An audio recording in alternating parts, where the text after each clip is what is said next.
Greetings! Hello, hello. Greetings, citizens, upright or otherwise. Welcome to Channel Other Doc. I'm Jim. I use he, him pronouns. And today we are going to be playing Dirty Secrets. This is a sort of GM-less game of investigation, conflict, and violence that takes on the detective genre in a modern setting.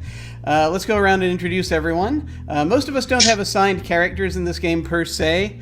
So I'm going to go around and ask everyone to tell us who you are and a favorite piece of either detective or noir media, just something you like.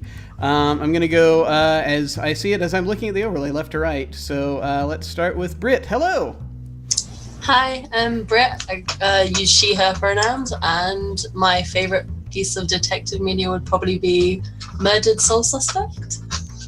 Yeah. What is that, actually? I'm not familiar. It's an investigative game and puzzle-solving game on Xbox. Oh, cool. It's actually really good. Nice. It's got a really great supernatural theme to it as well, so right up my alley. Awesome. Need to check that out. And Wild, hello.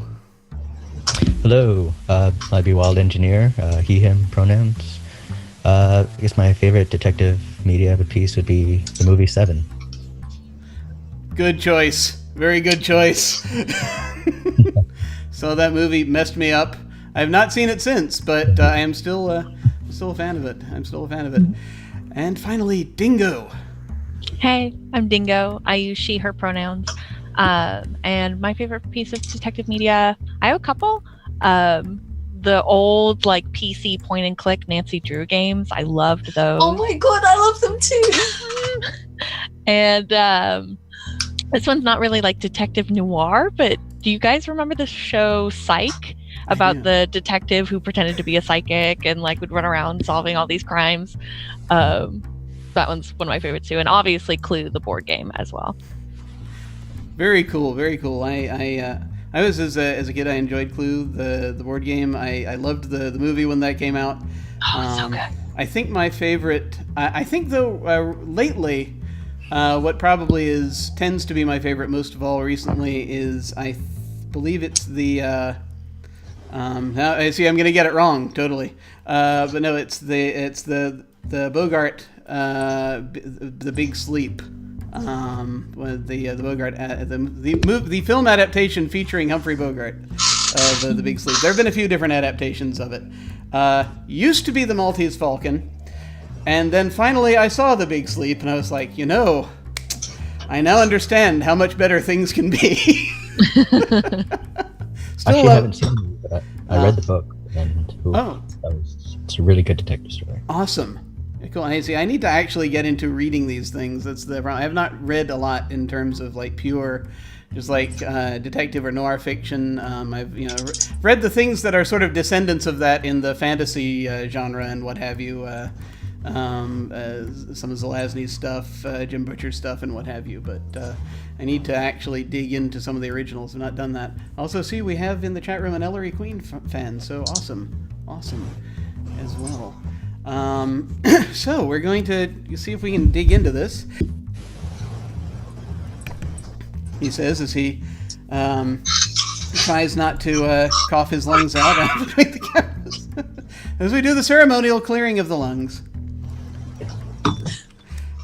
And we get this thing going. But before we do that, though, this is a game that can be very much about vice, corruption, and people doing terrible things in general. I think something that I said to describe this before we came on stream was it's sort of like people going through pain and causing pain to other people as a result, as kind of a big sort of staple of this genre.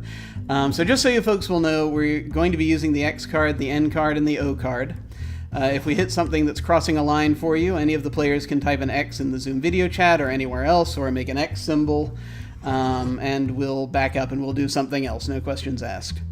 If something happens that you're okay having in the game but you don't want a graphic description of it, type an N in the Zoom chat, and we'll fade to black on it or put it behind a veil.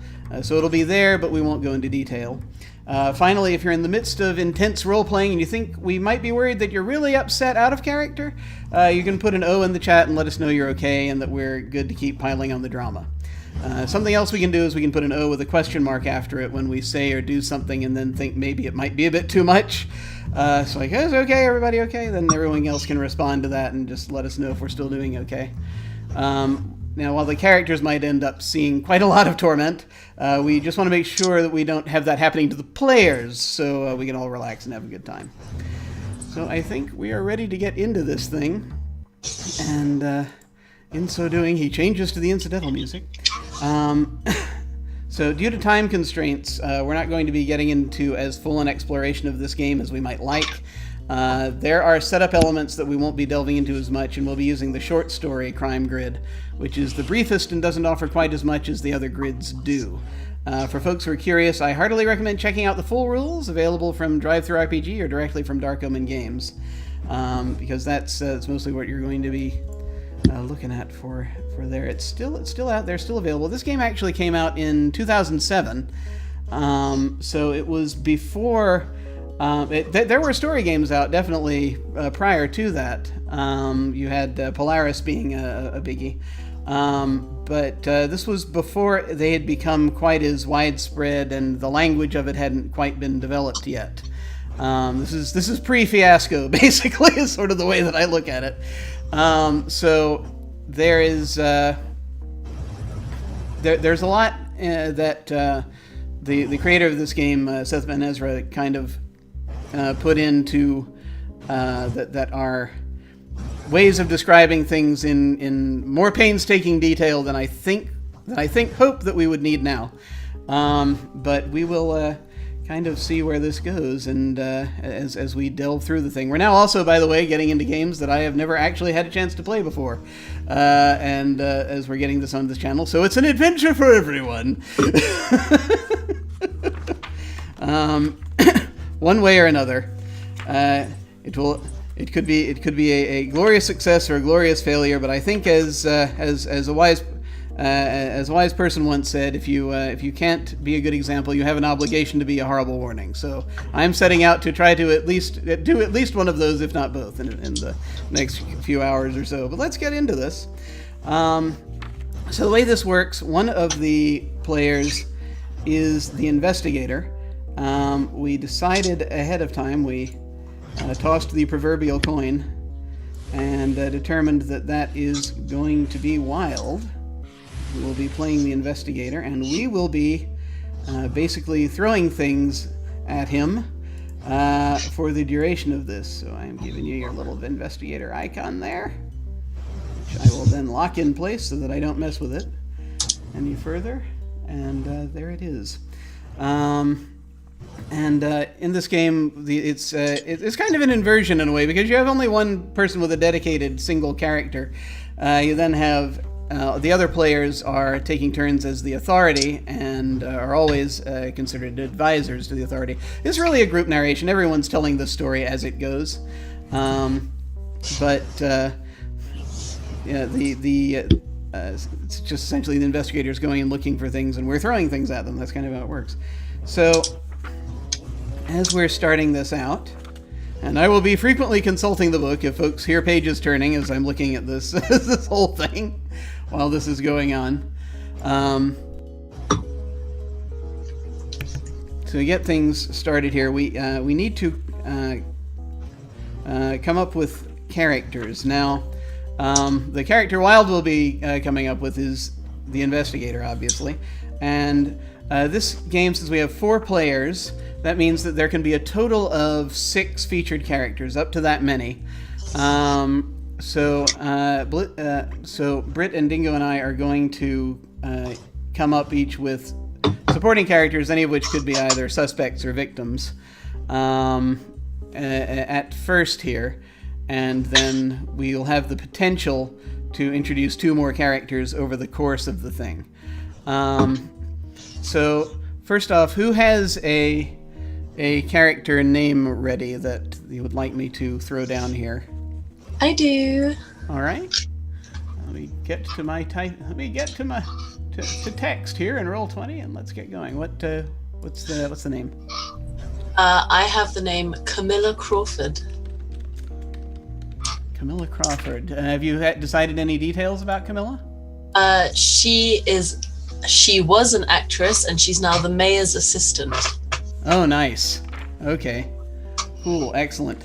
Also, it is primarily, and of course I don't have my notes in front of me, but it's primarily now going to be Wild's duty to also write stuff down about what's happening. And he can do that either, just in front of him, or also it would be nice if you would like to write some of that in the blank space in Roll20 for us, so we can also look at it. But that's I'll leave that up to you as to however you want to deal with that. Where exactly? Oh, okay. Yeah, anywhere there's space, basically underneath. So Camilla Crawford, you said assistant DA? Yeah. Now, is this an assistant who actually tries cases, or is this a different kind of assistant, like just a personal assistant? She tries cases. All right. So the assistant DA. This is, by the way, this is going to be set in the Los Angeles area. We decided ahead of time, sort of in the sort of Hollywood places. I know Hollywood's not exactly "quote unquote" a real city per se. My father claims to have been born there, but that's he says a lot of things. But yeah, that's kind of what we have. Okay, so Camilla Crawford, excellent idea. Do you have how would you describe Camilla? She is, I would definitely say, I have it here, sorry.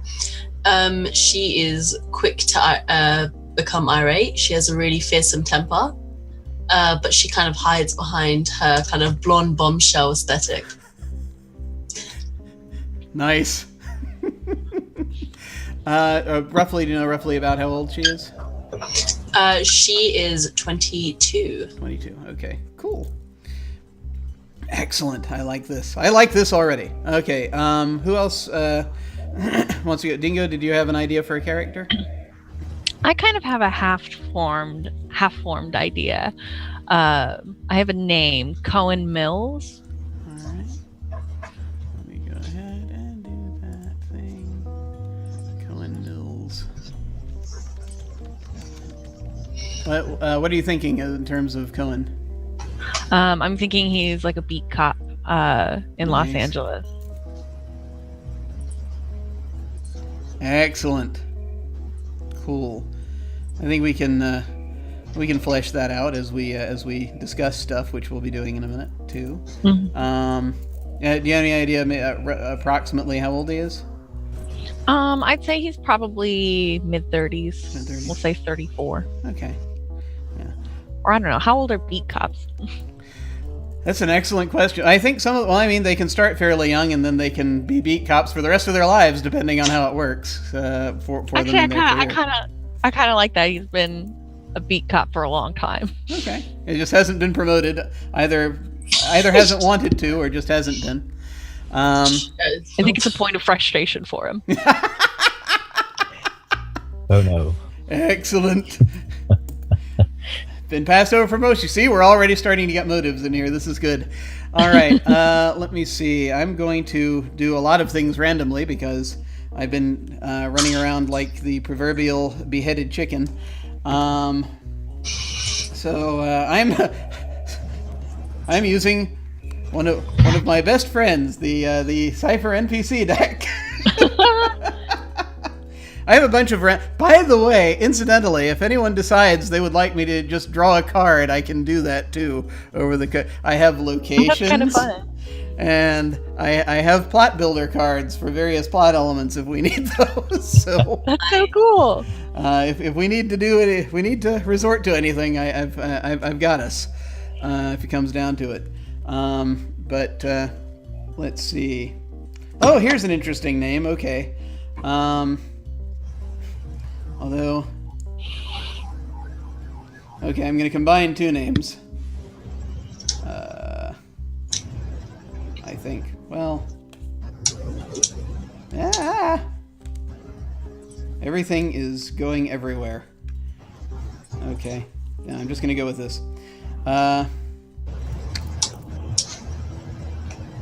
There we go. No, this name's more interesting. I'm going to use that. Gail Terranis. And I'm going to write that down.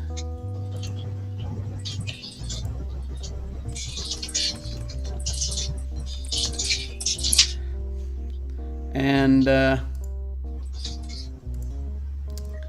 let's see, what does she do? Apparently, she is. Yes, apparently she is a botanist. Or That's fun. or somewhat of an herbologist. So I'm going to say this is someone who, it's California. Let's see. Yeah, I'm going to say this is someone who runs a sort of a natural herb center type thing. Natural herb center. Type thing, yes. And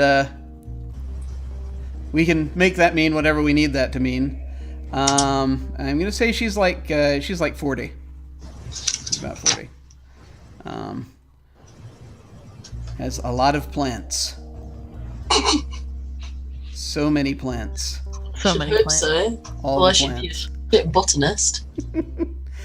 And I wanted to give Wilde as much time as he needed to flesh out the detective, but it is now your turn. So, who is the detective? Ah, the detective. I see the name up there, but tell us. Yes. So Terry Jackson, he is a 54-year-old ex-cop.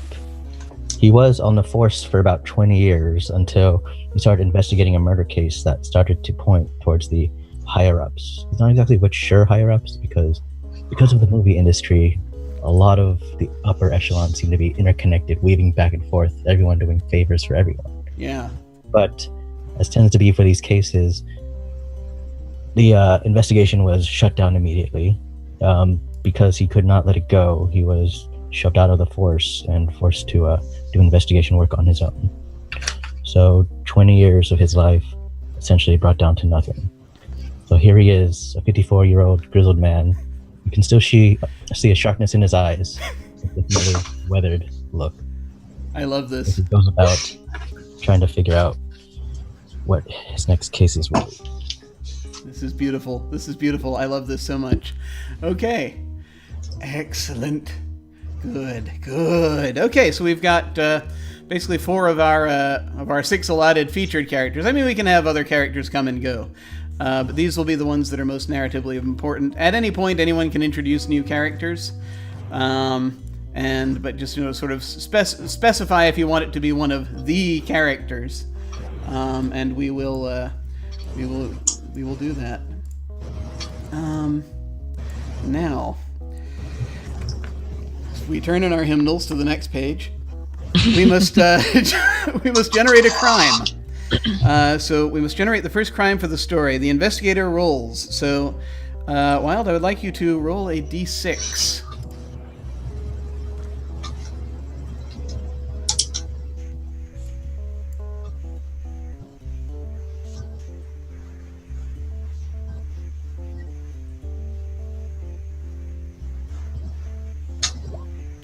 Okay, you got a 5. That is blackmail. Since we are doing a short story, so we have a blackmail happening. Since we're doing a short story, that means that there is only one other crime that will be happening over the course of it, which means that is going to be a murder. Dun, dun, dun. There must be at least one murder as part of this whole thing. But apparently, Terry is going to be starting off investigating a case of blackmail that's going on and involves these at least 2 of these characters initially. So the way that this works, one of the unused characters so far is going to be the victim, and another one is going to be a suspect. And I'm wondering, do we want to determine that randomly, or do we want to just sort of take a look and see? Does anyone have any ideas, actually, upon hearing blackmail, if any of these characters look like they'd be good candidates as either victim or suspect? I think... Oh, there's a character I had that I think would make a really good victim. Camilla?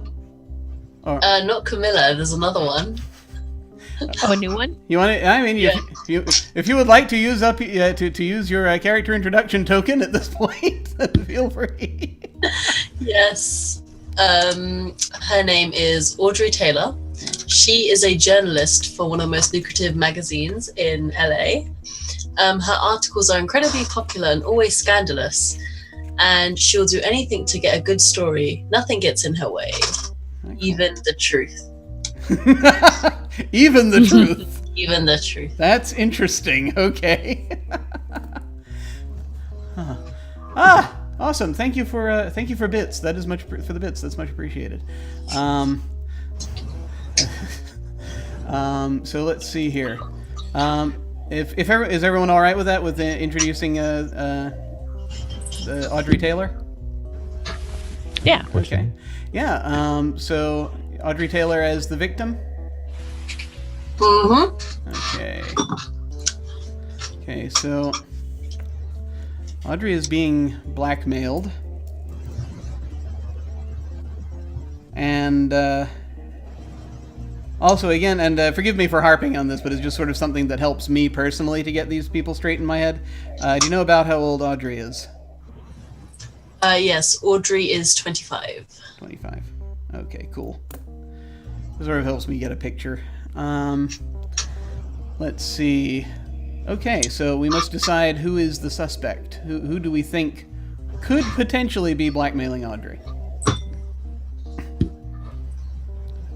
From Possibly Camilla, if Audrey is sort of hunting something that maybe the DA is trying to cover up.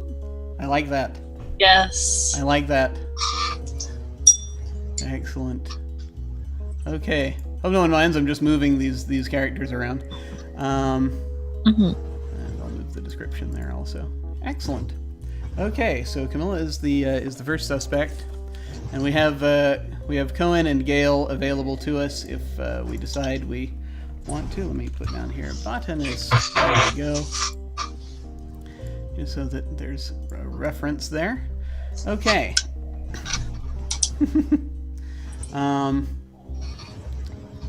Yeah, it's hard to say whether it's who's going to turn out to truly be the one who's blackmailing her. We've got a suggestion in chat already for the editor-in-chief of of the magazine, possibly, or she may be in trouble with the editor-in-chief for filing false stories. But that's an element we can use if we want.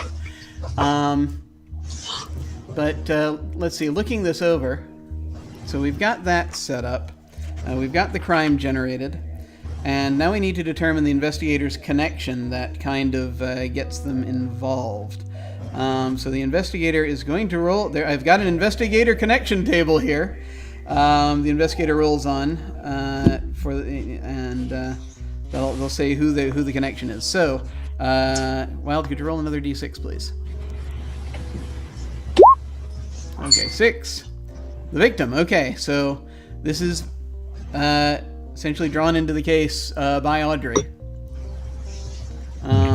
I think this could be very simple, that Audrey probably is coming to Terry and talking about being blackmailed and asking Terry to investigate. I'm assuming that's what's going to happen. Let's see. Now it says you must flesh out the situation by creating additional details to bring the situation to life. The details of the crime, the nature of the investigator's relationship with their connection, what exactly happens to bring the investigator into the case, and the investigator has jurisdiction over anything decided during this phase, but everyone contributes to it. So I mean, Wild, you get to if it's if we say something that's too crazy, please let us know. The starting crime must occur no later than the first time the victim is physically present in a sequence. So, when do we want to start have this thing start? Do we want? I feel like it's when the blackmail has been going on. I think at this point.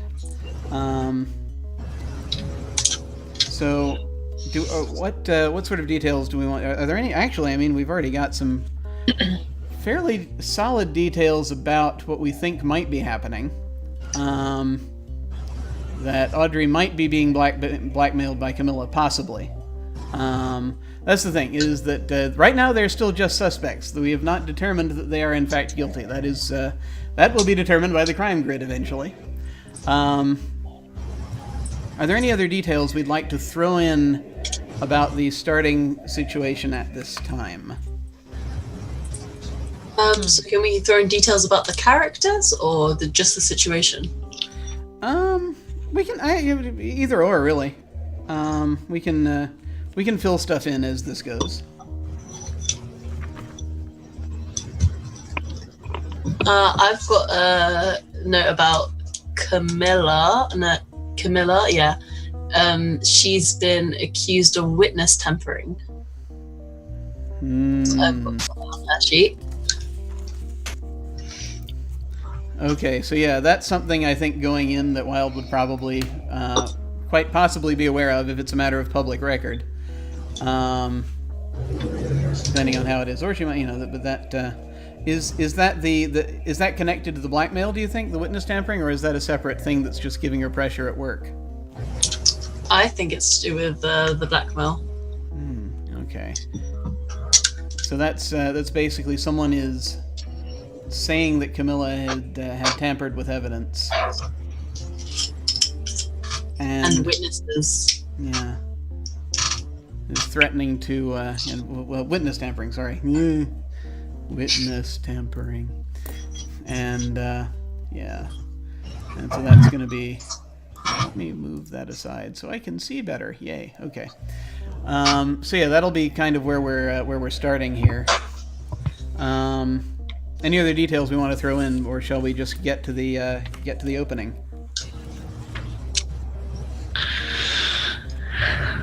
No.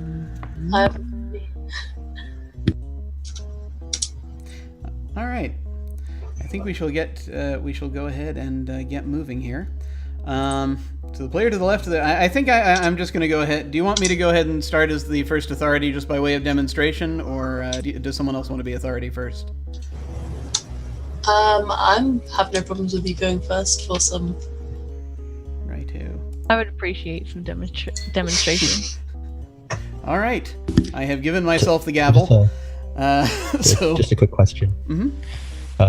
So does someone narrate this character for now, or? Yeah, well, what's going to happen is that as we get to each scene, we sort of decide, the authority will kind of decide, it's like, could you step in and play this character for me, that kind of thing. And that's sort of how it goes. Typically, I mean, again, it's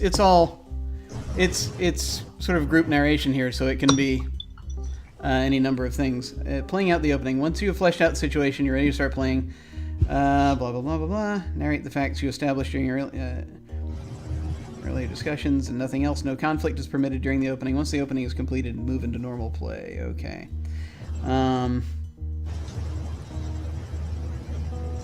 Players start by going through a special sequence of an opening where they narrate the details established into the story. The investigator has jurisdiction over it. I think we've kind of basically done that, unless you would like to have a scene that kind of. I mean, honestly, this is something I think could work as an investigation scene, but I think let's just dive in here, so that I'm not standing here staring at this book for 90 minutes. So the way that the structure of play goes, the investigator first proposes a scene, and there are a sequence in this first chapter. There are 3 different kinds of sequences the investigator can propose. Either an investigation sequence, or a revelation sequence, or a reflection sequence. And then I would have the ability to counter with to block that with either a different investigation scene, or a violent sequence. So Wild, what do you want to start with? Okay, so we're going with the premise that she's already entered, and I know about this is a current case, right? So we can do that. If you'd prefer to play out just, if you'd prefer to play out her coming and talking to you, we could do that. If you want. I feel like that could be a revelation scene. Okay, this is like a thing where she comes in and tells you new facts. Interesting. Do you want to do? Are you looking to do a revelation scene first? Is that what we're looking at, Yeah, or do you want to just a quick setup? just as a quick setup? Yeah, I think that might even mean what they mean by the opening.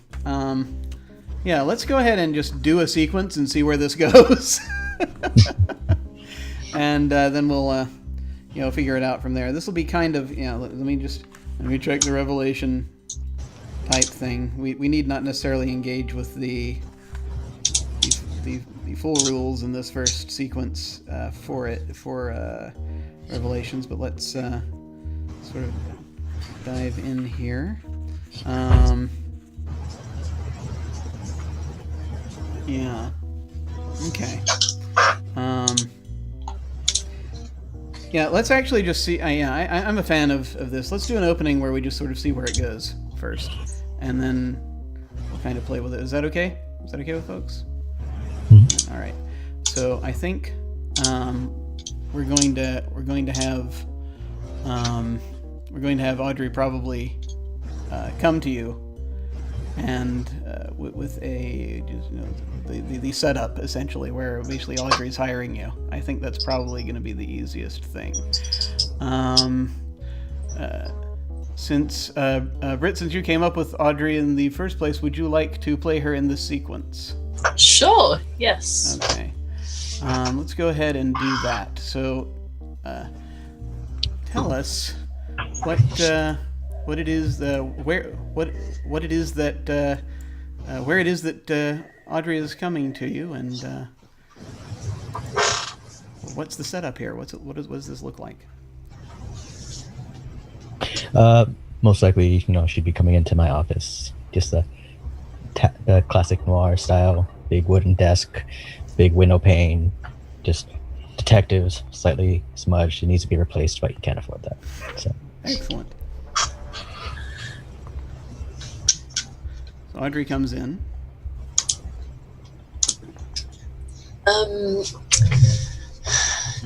Detective, I need your help. I'm a victim of a crime. Yes, I believe. Did you call earlier? Are you, Miss Taylor, I believe? Miss Yes, I couldn't reveal much information on the phone because people might be listening. This is a really serious accusation. Well, what seems to be the issue? I'm being blackmailed by someone, and I'm not sure who. Blackmail? That is pretty illegal. It's usually something you go to the police for. I would, but I've exposed half of the police force in various articles I've written. I don't think that they'll trust me, let alone help me. Oh, so you're that Miss Taylor.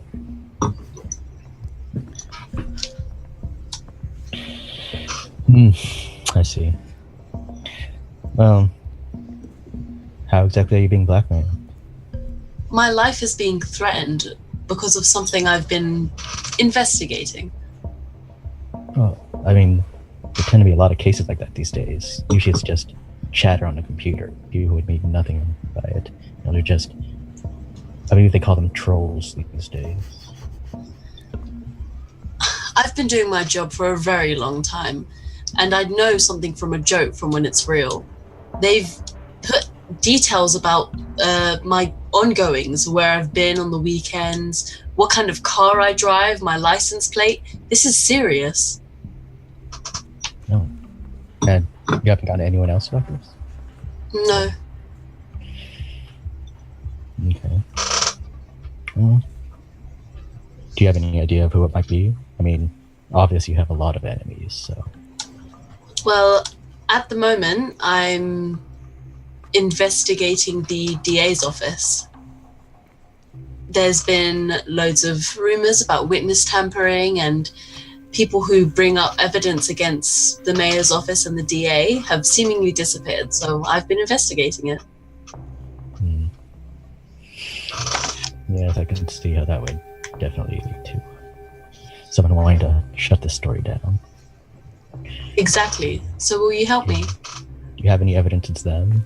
It's not some jealous lover, not some disgruntled ex-cop. Not me, of course.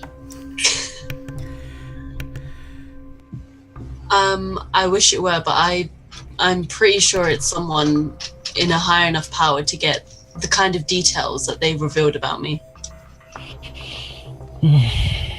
All right, Miss Taylor. Not a big fan of looking into these higher up types, but give me a name, places, anything you can. I'll look into it. It's not going to be cheap, though. Well, it's a good thing that I'm a good writer then.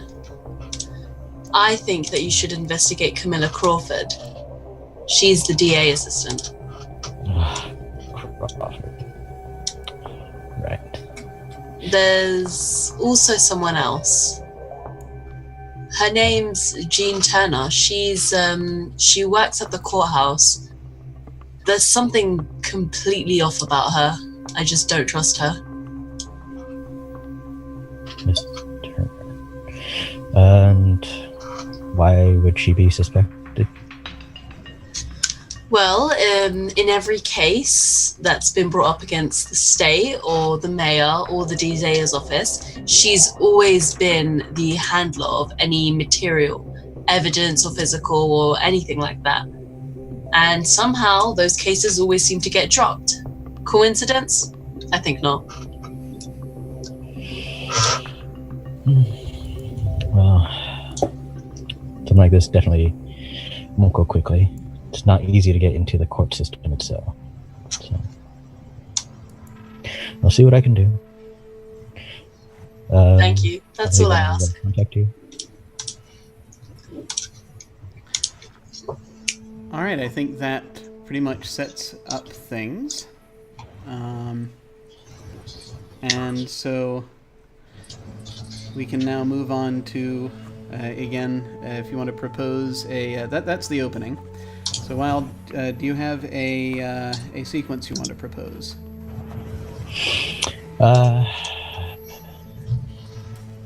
Let's see. Sequence.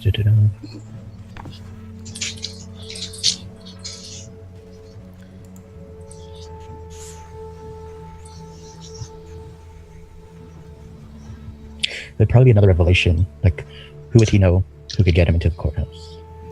Okay, now the revelation is going to uncovers a relationship between two of the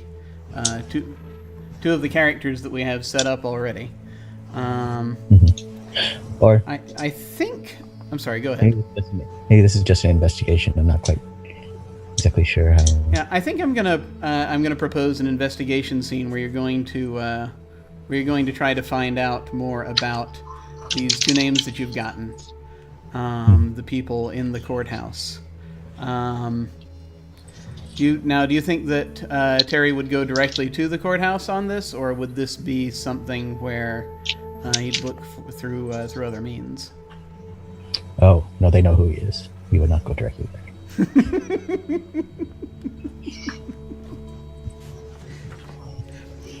So maybe this would be a scene where Terry is trying to talk to someone to get information, try to get dirt on these individuals, sort of someone who might know something like a bailiff or something like that. That maybe he knows. A bailiff or another cop who works at anyone. Yeah, probably maybe, another cop actually would be good, because then we can bring in we could maybe Cohen Mills is a beat cop, but it's might be someone that that might have their ear to the ground around, maybe their beat is around the courthouse basically, and so they've been asked to appear. They sometimes go in and do duty in the courthouse from time to time. Something like that, perhaps. We're just sort of going to get information out of them. That works for me. Okay. So I think maybe. Do you want? Well, and again, I'm going to offer this. I'm thinking either. Does someone specifically want to play Cohen, or shall I do it? I think you can do it. I shall do it. Okay, Peacock mid-30s, passed over for promotion many times. He's very upset about that. Okay. So, I think you come into a... there's like a cafe that's sort of cafe newsstand type place that's across from the courthouse. Where you know that Cohen goes to take his lunch pretty much every day. And I think that you're going to... this is me proposing a sequence, by the way. This is, you can appeal if you want this. But you can... I think you're going to come in and see him kind of there. He's got he's got like an egg sandwich type thing. He's just sort of there hanging out, just trying to grab what he can. Is reading a newspaper. Right, I guess I'll be walking into the cafe. I'll get myself a coffee, black. So I'll walk up to was it Mr. Officer Mills? Is he just on his own at a table, or? I think that actually he probably takes lunch with other cops also that come in here. So there's probably one other cop that's sitting, another beat cop who's got another cop nearby, basically just sort of sitting and chatting with sort of Wade, and just sort of looks up. Jackson. Officer Mills. What dragged you to this end of town? You finally paying off those 500 parking tickets? Just getting myself a coffee. He holds it up and he pours something from a flask into it. Obviously, right in front of them, make sure they notice it. We love an alcoholic. They just sort of look at you and they look and just sort of like.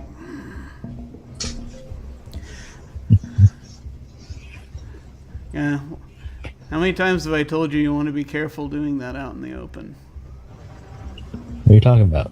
It's just some energy drink, helps keep me active. Yeah, those energy drinks can pack quite a punch, can't they?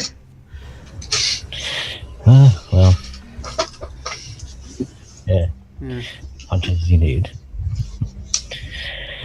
So, Officer Mills, I hear you've been assigned to around the court these days. Yeah, it's a nice view. We get to see the marble statues every day. Great. Well, seeing as how you're obviously on shift, I think you'd have some time to meet up with me at your usual haunt. Just grab some good old drinks, catch up on old times.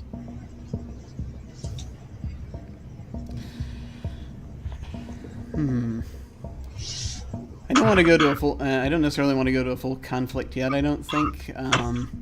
Just for this, it'll be like jurisdiction. Yeah, I'm thinking. Yeah, I'm like, yeah, I know. I'm just. No, I will not go get drink. No, I think he's. I think he's not as unkindly because he saw what happened to you, so he's probably not. He'll probably meet with you. I think he's being like, yeah, we're right now we're kind of busy hunting down Gatorade fiends. So yeah, you want later? So tonight? Yeah, usual hunt. Over at yeah, tonight over at Peaks. As always. Yeah, all right, I'll meet you there. He takes a slug of his coffee. Not his exit. All right. And that's basically that's the investigation scene. I think that so as that goes, the funny thing is that things are just going to start appearing, and then we make them narratively work. That's the weird and fun part about this. So I have a question. Mm-hmm. During these scenes, are other authority or advisors allowed to interject with details? Absolutely. Okay. You may totally throw things in whenever you like. Okay, good to know. Yeah, that's Should I point out to that scene? But yeah, that'll end that sequence. So that actually that ends the chapter. And so for the chapter end, we've got a little bit of motion here. And we didn't have a conflict, so Wild, you're going to have the jurisdiction over this end scene move here. And that is so many pages. Okay. So after each chapter, one player will record the repercussions of the chapter on the crime grid by moving the witness. So you're just going to move the witness one space. Right now, we put the witness... Actually, I think we start them... Hang on, we have to position the witness. We have to position the witness randomly first. We didn't do that, so... I'm going to make a couple of rolls real quick.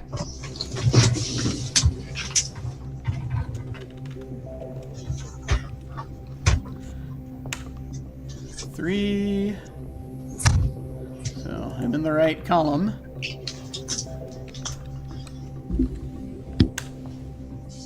4. And I'm in the... As it turns out, the witness is exactly where I put it. Okay, excellent. I'm glad we got that sorted out. Now it's official.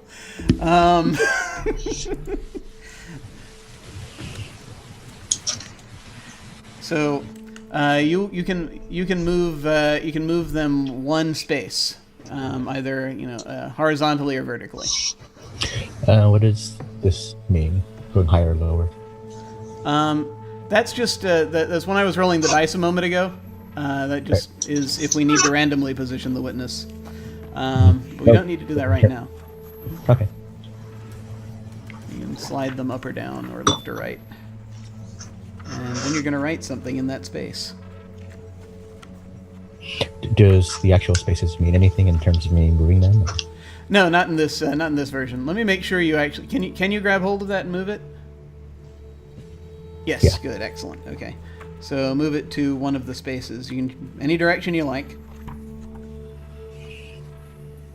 Except diagonal. Yeah. Yes. Up or down or left or right. Okay. And in that space, that's where you're going to, with witness one space,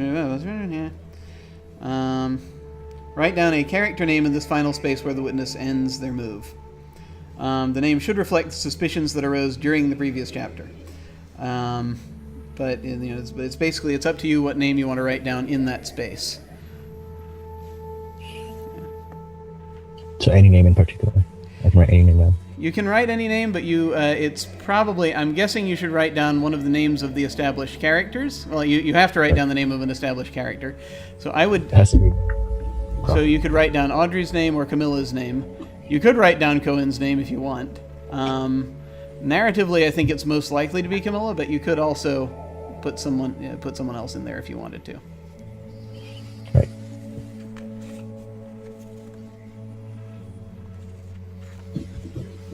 Crawford. Okay, Camilla Crawford.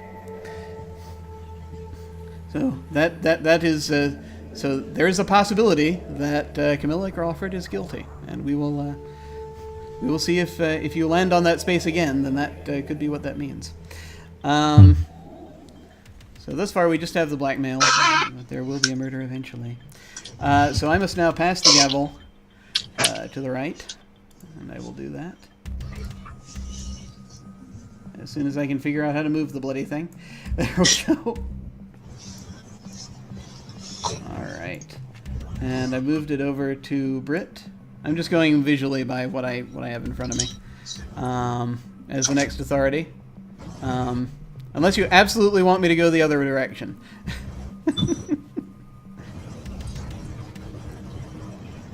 Britt, you good with taking the authority next for the next? I can try, yes.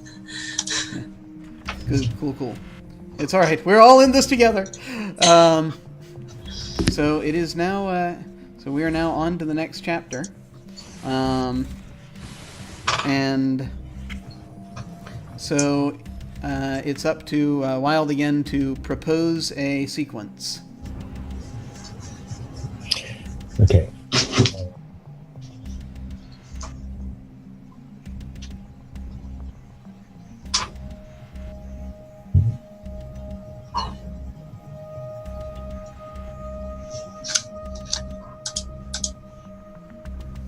And so basically, if you want to do an investigation, it would be like you describe kind of what sort of scene is happening next. So, do I need to pay attention to this end chapter, does not end chapter stuff? Ending chapter and repercussions? I don't, not right now, I don't think. Because that's, I think we did everything that, did we miss something? No, I'm just looking I at don't the... think so. Yeah, no, yeah, right now we're still in the, we're in the next chapter, but, that's kind of it. So you can decide, or, well, what you can do is you can propose a scene, and then Britt can, if she chooses, propose a different scene, a different sequence. I'll propose a reflection, and it would be, how does the relationship between Mr. Jackson and Miss Crawford? Okay. Now, one thing I should, let me see here. I should point, the detective is never going to be can't be written down on the crime grid, but I think you can do, we can make a relationship between the two of them. Certainly, we can uncover that. If you would like there to be one, we can potentially do that. But Britt, is that? I'm sorry. But if that's the event, then between Miss Crawford and Miss Taylor, since. Okay, you want to find a new relationship between them. Okay, Britt, do you want to go with that, or do you want to propose something? Do you have a counter proposal for a scene? I think we should go with that. Okay, so revelation, a revelation sequence. This is where revelation sequence creates a new relationship between two characters in the game that the investigator has just discovered. The investigator must narrate the relationship and the events that bring it into the investigator's attention. It can be the result of patient research, anonymous tip, forensic evidence, or whatever else the investigator desires. The investigator may either choose one of the characters in the relationship or define... Now, you see, this is where... reading ahead is fundamental, folks. Choose one of the characters in the relationship or define the nature of the relationship. If the investigator wishes to define the nature of the relationship, he selects a relationship type from the chart. The authority then chooses one character who will not be involved in the relationship. Okay. Next, let me simplify this. So actually, you can choose either one of the characters that's involved in this relationship you are about to discover, or you can choose the type of relationship it is, but not both from the get-go. Which one of those do you want to define first? Do you want first? I'll just pick the character. Okay. And who's the character you want to... Of the characters you just mentioned, which is the one that you want to make sure is involved in the relationship? Mills. Let's go with that. Since Mills. we're not supposed Okay. So Mills will be involved in the... I'm sorry? Change this up a bit. Okay. I want to change this up a bit, yeah. Okay, so Mills is involved in this relationship you're about to uncover. Now...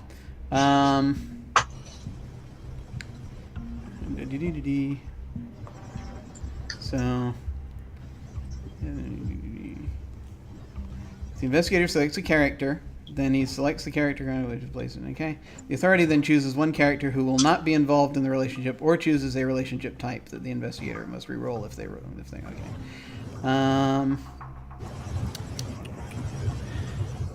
All right. So, Britt, you get to choose either a character to exempt from this relationship, or you can choose a type of relationship that it is less likely to be. Which of those two do you want? A relationship is less likely to be. Okay. Your choices are sexual/romantic. It's up there under the relationship types on the Yeah, so inside the familiar conflict or chapter. business. Yep. Okay, Romantic I'd say or it's not sexual or romantic. Okay, so it is. If Wild gets that, he will have to re-roll that. So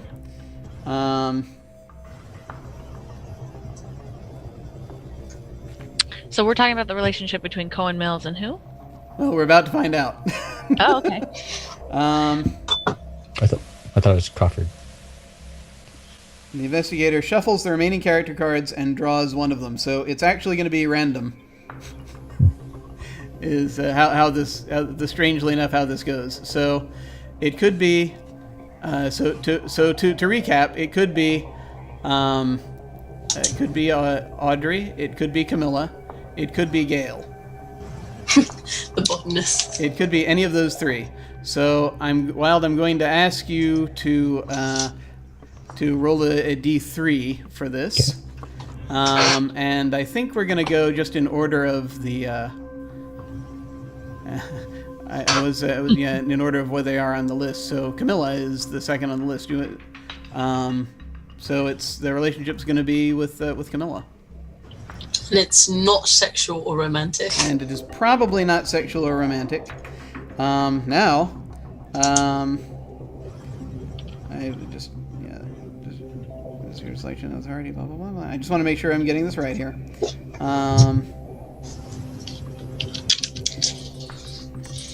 Okay, it doesn't specify, but I know, or it does specify here somewhere, but yeah, roll a d6 for me if you would. Wild. Okay, 5. Business. Okay. So yeah, Cohen and Camilla have a business relationship apparently, and you're about to uncover that. So what I need you to, what you would need to do in this revelation sequence is to narrate how you're finding that out. Okay, well, going to the bar scene, after attempting to ply Miss Officer Mills with liquor to loosen his tongue a bit. Okay. Let's see. All right. So, let's go choose one. Okay. All right. So you've plied Officer Mills with liquor. Guess we'll need to figure out what kind of relationship this is. It's a business relationship. What sort of business? Okay. So actually, Britt, would you be okay with us role playing this out a little bit, just to see kind of what comes out? Sure. All right. What would you be Cohen? You be Cohen? Sure. Or? If you like. Yeah. Okay. Let's go for it. Okay, so you come into the bar. You've been playing Cohen with liquor. You've been talking for a while. So Cohen is a little bit, a few sheets to the wind at this point. And he's just eventually going to turn to you. Okay, listen, man. What is it you're after here?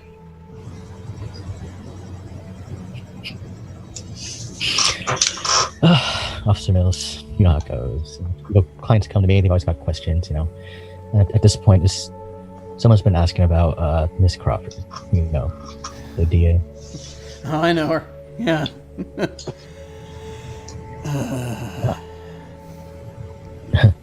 does not sound like a good sigh. No, let's just say that it's the kind of sigh that one has when one looks down and sees that there's that thorn in your side you haven't been able to get out for a few years. Thorn side. What, y'all like dating or something? Oh God, no. God, no. That's thankfully it's not that bad. Oh. What? Something on the side?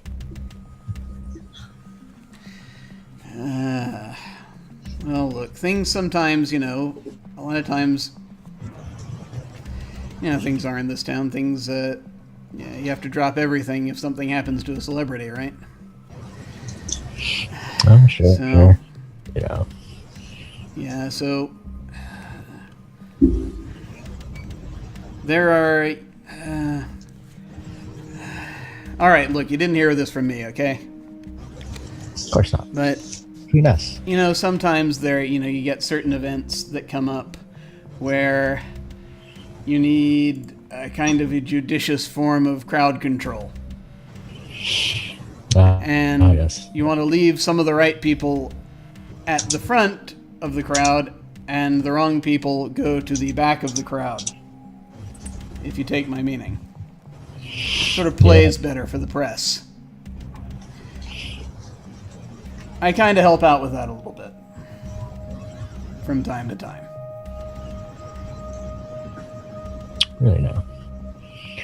I mean, what? So you somehow managed to pick and choose who goes where?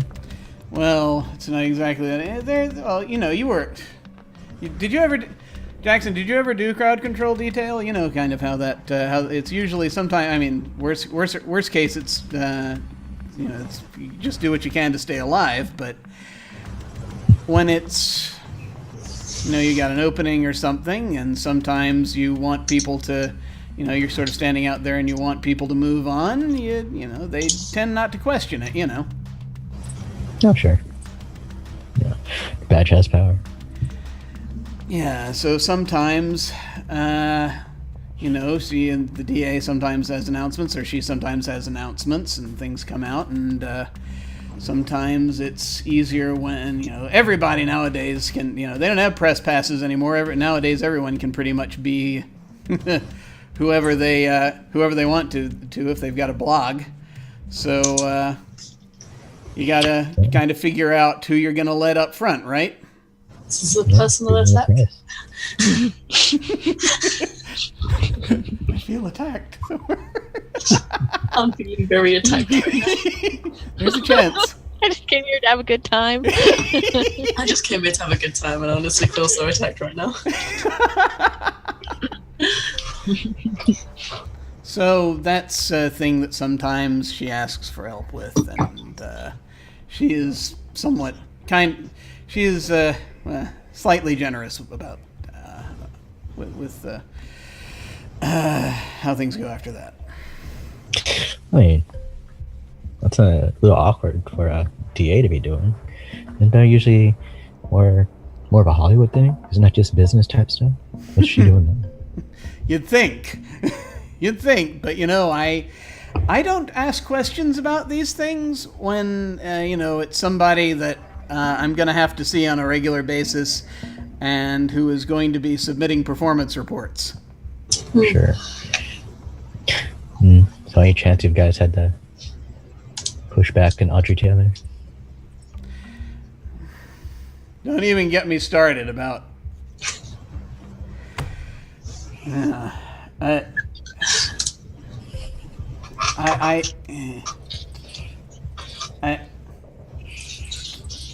I can't think of anything to say that isn't absolutely horrible. So I'm going to just X card my own head right now. No, basically because let's just say I was sometimes that there are some days when there are press events that I kind of am wishing I was out still hunting Gatorade fiends. I'll put it that way. What, is she like one of those aggressive reporters or something? And kind of, one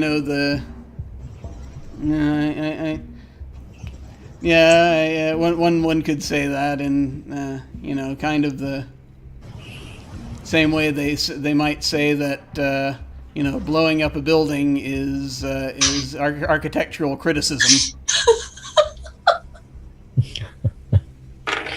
What? Did you pay off others to let her in? No, kind of the other way around. And it was one of the do not enter people on the do not enter list. Okay. So straight up blacklisted. Interesting. I mean, what? Why her specifically though? Hey man, I don't like I said, I don't ask questions.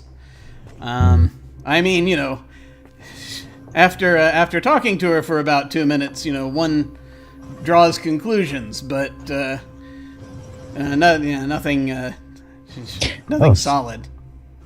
So you've talked to her?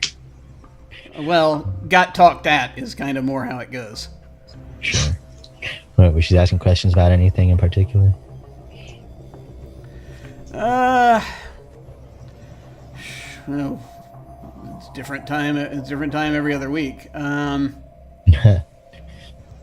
it always? It kind of is. Let's see. I'm sorry, I'm just moving this around so I can see it slightly better. Try to figure out what's going on there. Okay.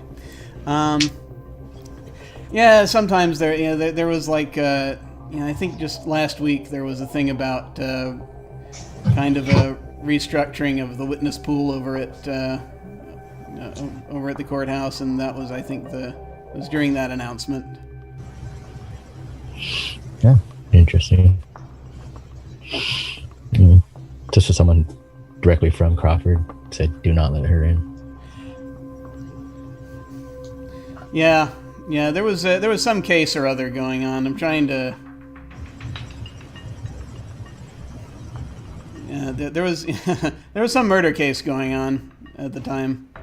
I think that was like a big thing going on on in the news, that person they found in a ditch a while back. Jesus Christ. They found an actual witness in a ditch.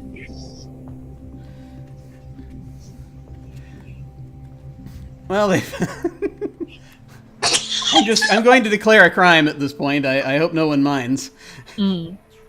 Heuristic. No, I'm joking. Let's go for it. Britt, let me know if this is okay. I'm going to kill my botanist. What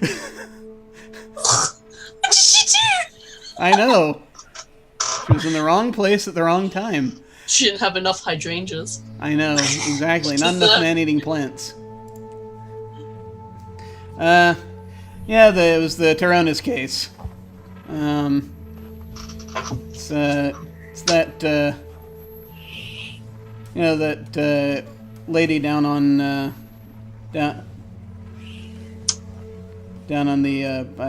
Jim doesn't know LA. A lady on the other side of town who sells a bunch of plants out of her store to celebrities and stuff. And probably leaf of happiness, that kind of thing. Mm-hmm.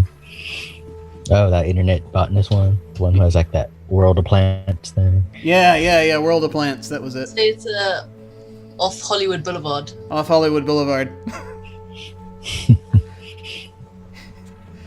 What would she do to anybody? Search me. Right. Case hasn't even opened yet, and they're already still trying to mess around with the witness pool. I don't know what the hell's going on. Yeah, who knows? Who knows? While this is happening,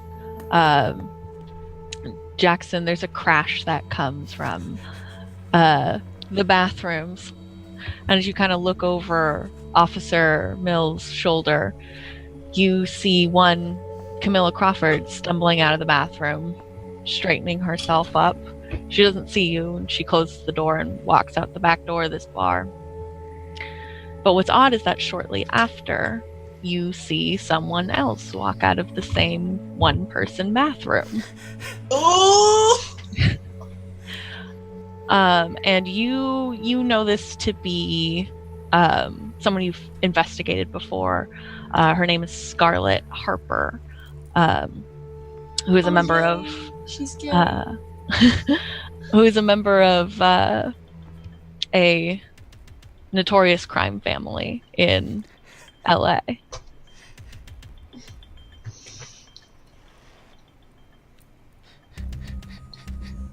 What was the name again?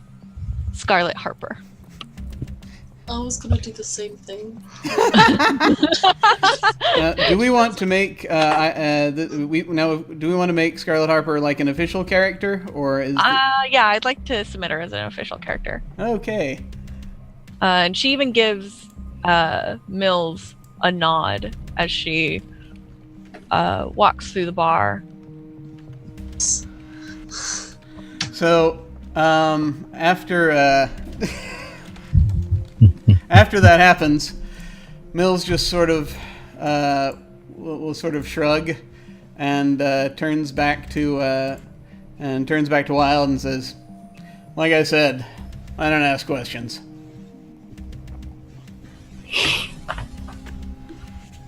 And I think that's probably where we're going to end that scene, if that's all right. Works for me. So that was a revelation. We're still within the same chapter. Love it. And we got a lot more information than we expected, which is fine.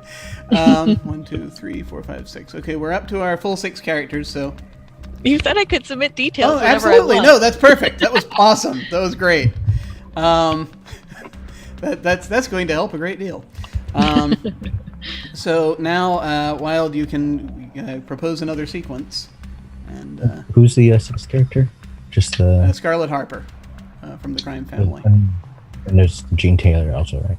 Or Gene Turner is someone that was mentioned. We did not submit her as a full, as a featured character at the time, but that's also someone we can bring into play if we want. They just won't be as narratively significant. So I have 5 characters. I have Taylor, Tyrones, Crawford, Harper, and Mills. Yes, you are the 6th character. I should specify. Yeah, Good to know. 6 featured characters totally. Yeah. Okay, so at this point, I'm assuming I noticed that shrug and nod. Yeah. Mm-hmm. Yeah. Basically, and that's when Mills turned back to you and said, I don't ask questions. I think this would just have to straight up be an investigation. Okay. What sort of investigation scene do you want to do? The relationship between Crawford and Harper. Okay, so you're trying. Yeah, so you want to try to dig something up on Crawford and Harper. Or first,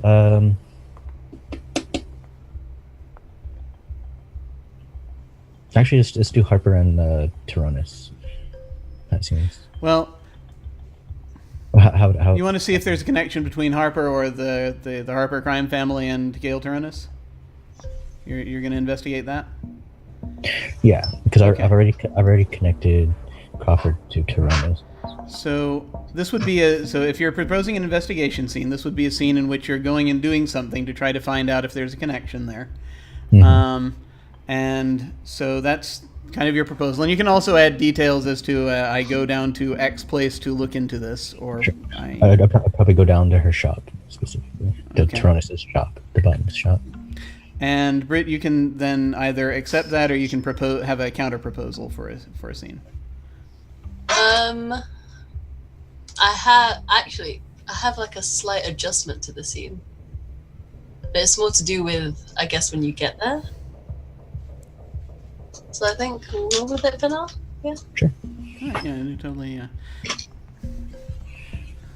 So basically you can go ahead and start that. And again, Britt is basically kind of running as the authority in this scene, but any of us can continue.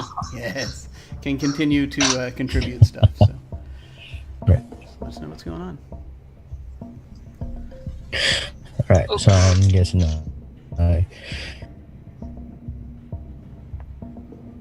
I'm just, instead of driving through Hollywood, because no one does that anymore, I'm parked far away, just walking down the streets towards the shop. So I'm trying to see if I notice anything outside the shop. I'll also take a cursory When glance you around. I'm gonna get, was it jurisdiction? Yeah. When you get outside the shop, you notice that it's actually been sold, and the on top, like the sticker across the door,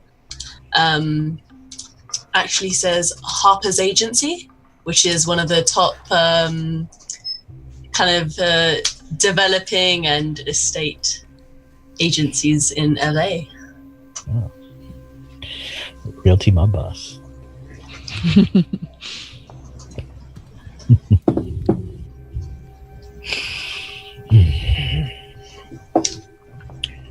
I guess so. I noticed the sold sign. Yeah. Took a look around to see if there's. I'll take a look around to see if there's anyone else, and I'll see if there's a back entrance, of course, because I want to get in. There is a back entrance. However, it is there's I'd say a plank that's kind of fallen across the door handle, and it's kind of blocked that.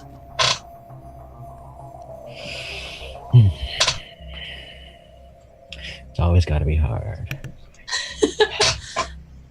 Nothing worth doing is ever easy. All right, so let's see. So, being a detective and not really having any skills in unlocking doors, he's just going to remove the plank, and if there's a door handle, see if he can just break the lock with his gun handle. You like a hammer? That's it. It's one of those old kind of bolt locks. So it's quite. So the way to open it, you'd have to like kick just below the lock and kind of break the lock essentially to get in there. Okay. I'm just gonna make it difficult for you. Take a look around, see if there's anybody watching. Then, not wanting to ruin my creaky knees, I just shoulder into the door. I guess that should give way to the door. Door probably just fall off. Old door, old building.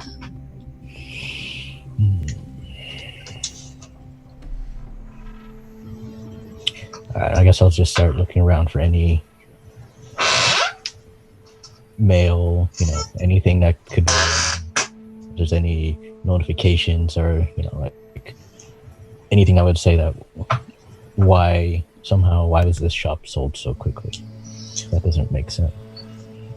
Something literally just happened. Unless it was pre-planned. I mean, so this is LA, it's a very tourist spot. So when tragedy does befall any type of building, it does lower significantly the value of the premise. Sure. So that tends to happen. So some people might see it as a advantage. Some people might see it as an omen and would want to stay away from the building. However, this building's just been sold immediately. Most of what was already in the store has been taken out. So it's a lot of empty floorboards, thin layers of dust over surfaces, sheets over some of the taller kind of cabinets. But there is one thing that's left is a rug that is, I'd say, behind the counter of the storefront.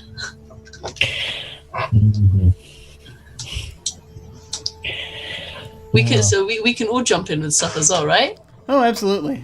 But I'm enjoying this. Go on, Dingo. Go on. Also, if at any time you want to, let us know anytime you want to declare a conflict. Anyone can do that too. But that's I know I'm liking this so far. I want to see what's under the rug.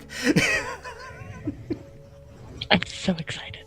Of course, there's count movers. Then I just rip the rug off the floor.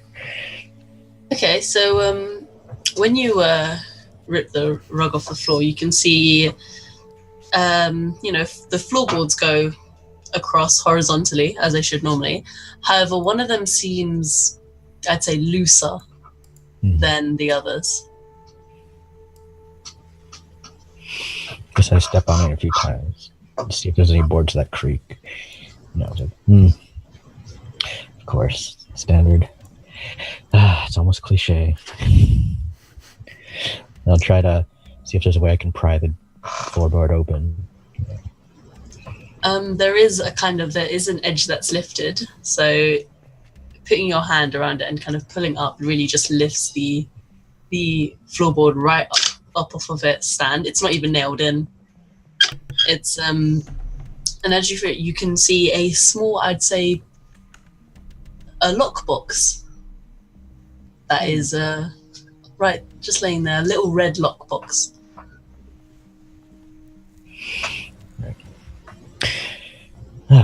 Well, not wanting to be make it in or doing anything, I just put the lockbox into my jacket and rush out of the back door to see if I can get back to my office before anyone notices. As you so I'm gonna cut in there. As you do pocket the lockbox, you can actually hear some noise coming from outside the front door. Someone's inserting keys and fiddling with the lock. And entering the premise. Oh boy. When you turn away from the door to get to the back door, before you even turn, you hear this. And when you turn around, you see Scarlett Harper behind you. So so Miss Scarlett Harper is very well known, I'm guessing, right? Yep. Right. Fairly well known. So, trying to be extremely smooth, I turn around at the same time, trying to hide the lockbox behind my back. You've pocketed it, so it's in your jacket pocket. Right. So I take my hand out and say, sorry, showing a gun, it's precautions. So, Miss Harper. Excellent. Can I ask what you're doing in my building?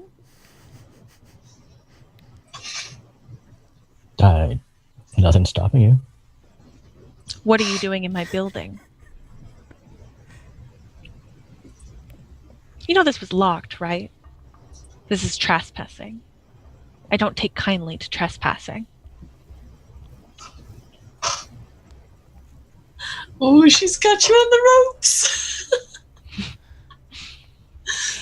Cat got your tongue?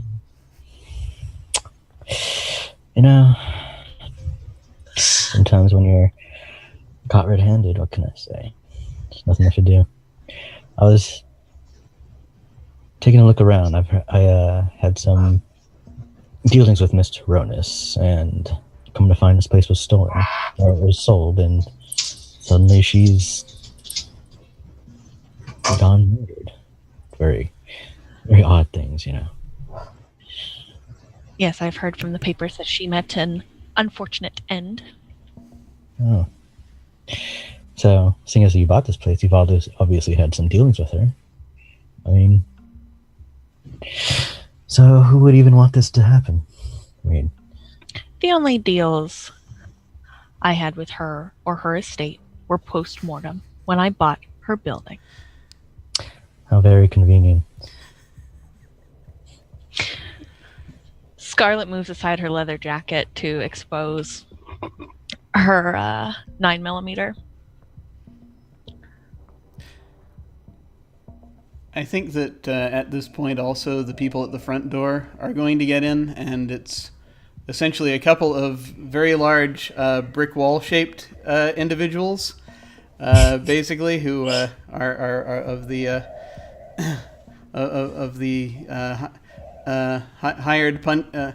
hired to punch people type, basically. That they sort of wander in and just sort of look, and they look to Scarlett to see if there's if she wants them to do anything. Tony, Chip, seems we have some company. Ah, that's unfortunate. Remember how I said it's an old building? Mm-hmm. So, as more people enter, the floorboards creak and sort of, I guess, dust falls from the beams above you. I'd say their standoff is they're about 5 meters from you, Mm-hmm. whereas the door out that leads up the back is about 3 meters from you. Right. So I'm like, hey now, come on. We're just having a friendly talk. I mean, I've got my job to do. You've obviously got your job to do. What is your job exactly? I don't think you made that very clear. I'm an investigator. That's what we do. We go around places we're not meant to be. You know how it is. You know. So, I mean, if we really want to talk about it, we can do it another time. I know this great bar. I don't think you're going to be going to any bar anytime soon. A large, meaty hand falls on your shoulder. Actually, His arms must be long. Can I say, as I noticed them stepping towards me, since they were... Oh, yeah. You see them coming. You'd probably see them coming up, yeah. Right. So I turn around, grab the rug, throw the rug at them, and I try to run out the back door. I feel as though we have a conflict. Conflict! Okay. Yes. All right, so here we go. Heavens help us, we're about to engage with the conflict system. All right, so this is uses a variant on Liar's dice, which we're going to see now. This is rolled between Wild and Brit. But I'll go ahead and help moderate this, as I've got the book in front of me. Get ready to battle. Yeah. Yes, battle. So, are you going to dole out the cards, or? Yeah, I'm gonna dole out. Yeah, you each start with 5 dice. So I'm gonna go ahead. You can either draw them or I'll deal them. I'll deal them out so you can have them. I'm using dice's cards in this because it's very difficult to play Liar's dice over Roll20. So I'm going to deal 5 cards to Brit and to Wild. So 5 dice, right? 5 dice, yes. So those are the dice that are in your dice cups. So let me see here. Okay, so first you establish goals. So we need to make it clear. It's the first thing you do is start to what goals you're pursuing. Make this clear, even if you need to rewind a bit. It's usually obvious from the preceding narration, but you should make sure that everyone understands what the conflict is about before you actually begin. Wild, what is your goal here? Currently, my goal is to escape. Simple enough. Britt, what is your goal?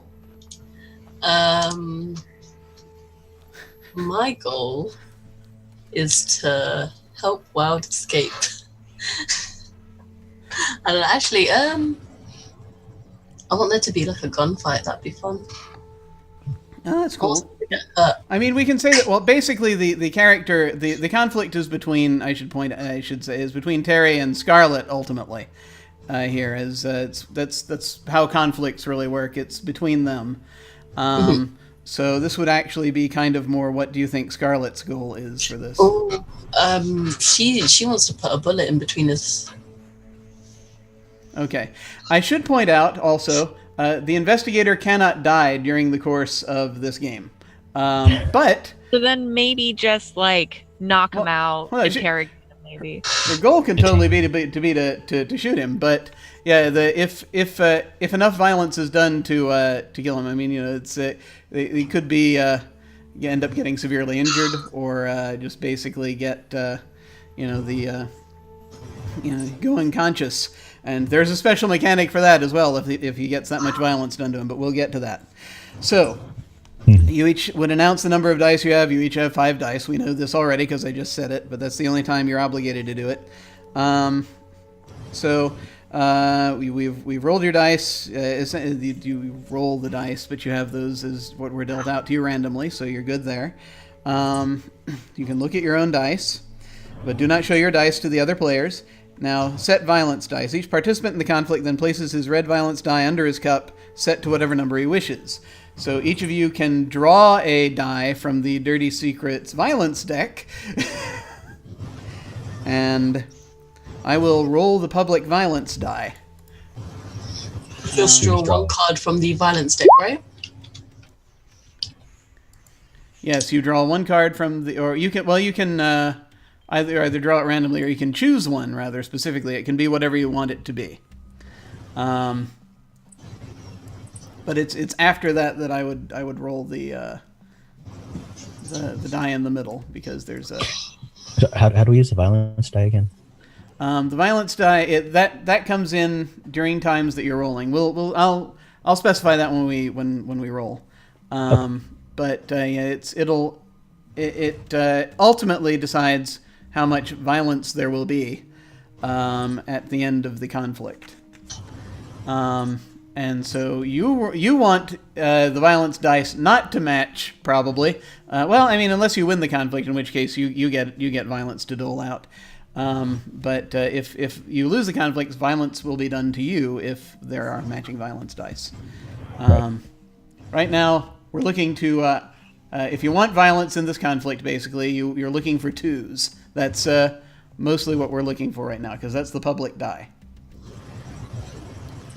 You know, for the most part, there are some specifics, but you'll get more the hang of it as we keep going. So once we've set that, now you and your opponent would begin bidding to win the exchange. This is the first exchange of the conflict, so the investigator must make the first bid.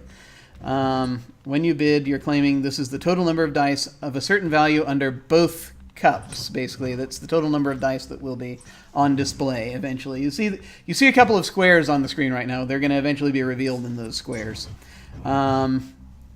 So it's like you could say there are 3 dice showing a 5 under both cups, or 3 5s, that kind of thing. And so, while you get to set the die that's there indicating on the conflict track and put it wherever you wish to make your bid, your opening bid.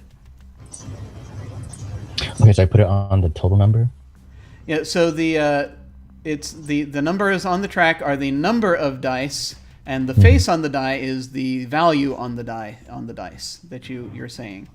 So right now you're saying 3 5s, is that right? 3 2s. 3 2s, okay. So and so you're saying it's you're bidding 3 2s. As you do it, generally you can also narrate a little bit about sort of positioning, what's sort of happening in a little sliver of action, if you want to do that. I'm sorry, I don't. Well, yeah, it's kind of hard to explain. It's like your bid is it's like you're making a bid which represents your character is starting to try to do what? Okay, so his big thing is he's essentially trying to get the dust from the rug into the rice. Okay, so he's like trying to pull up the rug for that, and so you may also at this time, as part of this bid, you can re-roll some of your dice if you wish. Do you want to re-roll any of your dice? Yes. Okay, so the dice that you cannot re-roll all 5 of them, but take the ones that you want to re-roll out of your hand, and you can lay them face down on the table there, so we won't see them. Okay. Just do that for now. Okay, so I'm seeing 1. And you must also, and yeah, we can actually, if you don't mind, I'm just going to drag that outside, because that's nothing that we need to put on display. That's going to be gone. Oh, okay. But you can now also, you must reveal, choose one of your dice to reveal at least, because you have to reveal at least 1 die. That's going to be part of your final bid. And so that's a die you're not going to be able to re-roll from that point on, but it's still under your jurisdiction. You know what I'm saying? Sure. Okay. So then that's the one that just popped up over here under the authority cube. Yeah. So go ahead and reveal that. Okay. So you have at least 1 2. And so if you're only re-rolling 1 of your dice, then you just basically go to the Dirty Secrets deck and draw a die. Draw 1 die. Okay. All right, you're good? Okay. So, also, at this time, as part of your reroll, you have to decide what to do with your violence die. Do you want to add to the violence with it, or do you want to reroll it? What do you mean by add to the violence? By add to the violence, you take it out. You take it out of your hand, but you have there's going to be another 2 basically up here. You take it out and you set it to a 2 and you put it on there. Since you can't do that with a card, you just sort of draw it out and just draw a 2 out of the deck and put it over there. If that's what you want to do. Do you want to add my dice? I'm sorry. I add my dice to the 2. Yeah. So you want to add to the violence? What does that do exactly?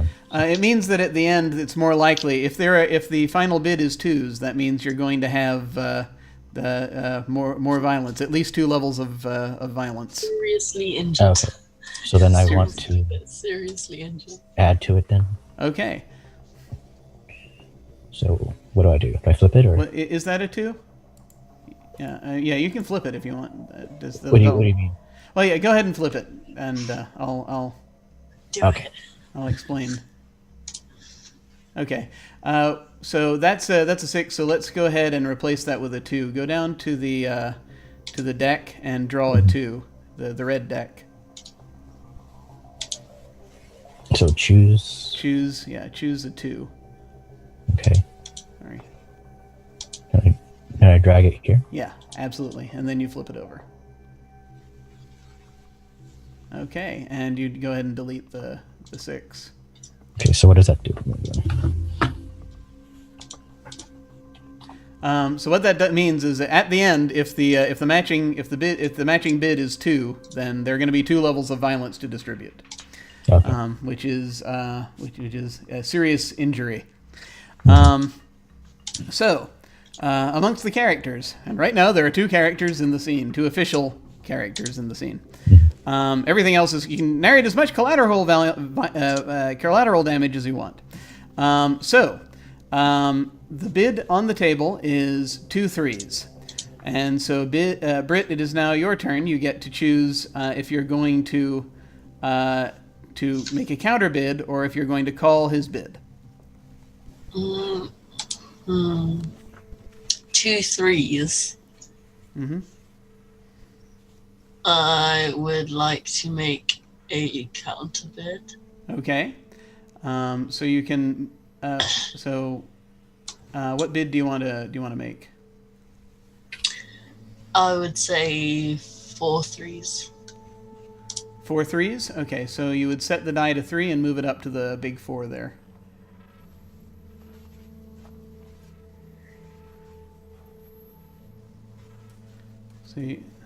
So you can grab hold of it and pull it up to the 4.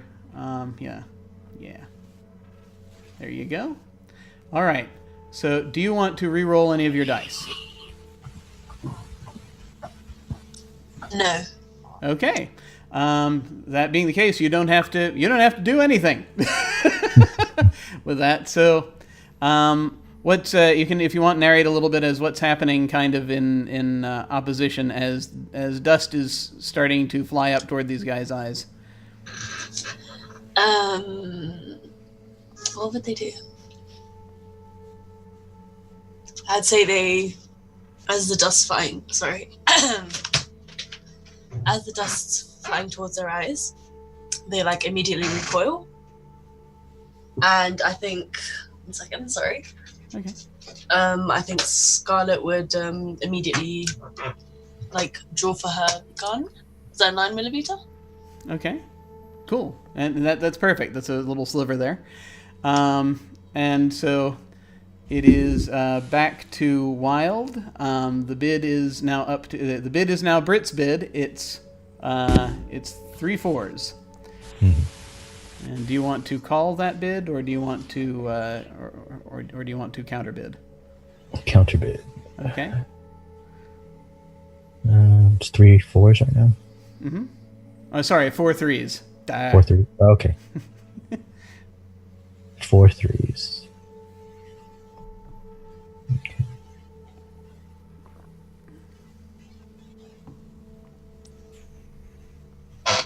Choose 5 4s. All right. Bid is 5 4s. Do you want to re-roll any dice?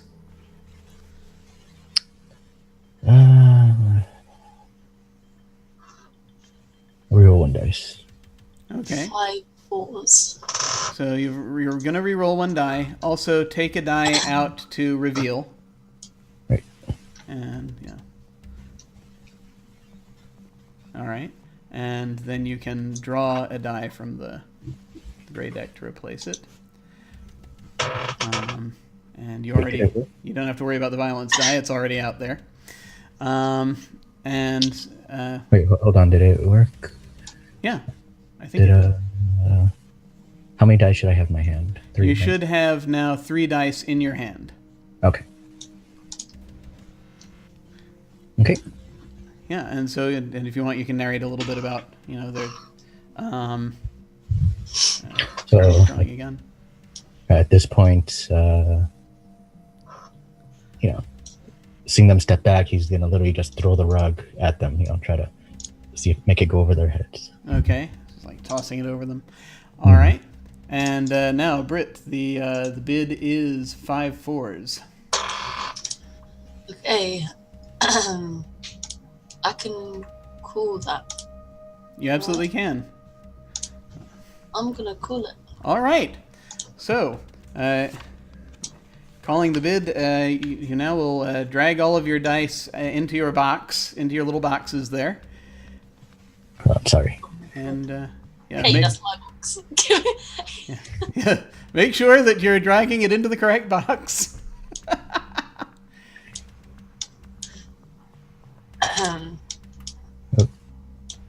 We flip them, then right? we reveal all of our dice. Mm-hmm.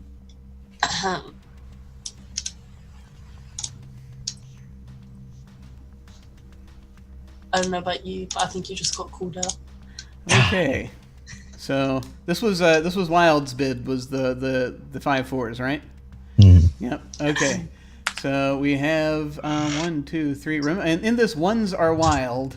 I did not mention that ahead of time. I did mention it to everyone in stream before we started streaming, but I forgot to say that to the public. But so we have 1, 2, 3, 4. 4. We have 4 4s. So yeah, it means Wild has overbid. So, Wild, you have the option. So first of all, you're going to be down a die. Mm-hmm. So you're now you're set to 4 dice. But you may choose. Do you want to push the conflict and go another round, or do you want to leave it? Let's see. Let's push it. All right. We're head back down here. Go ahead and We delete all these. So I'll go ahead and I'll delete the. I'll just recall all of the table, all the dice to restart, right, and I'll deal them out again. Let me also. This also has to do with the same goes for the. Well, no, actually, Britt can keep the red die that she has because that's going to be the same. But the but this one I do need to take out there. All right. So what does that do to the violence die? I'm going to re-roll it in a moment. Oh, okay. Since it's a new round. So I'm going to deal out now 4 dice to you.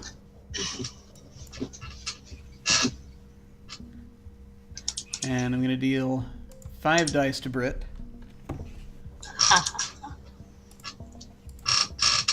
And Britt can also choose a red die. To choose a red die. No, actually, I'm sorry. You already have your red die. I apologize. Yeah. Wild can choose a red die. Choose or draw? Choose. So I can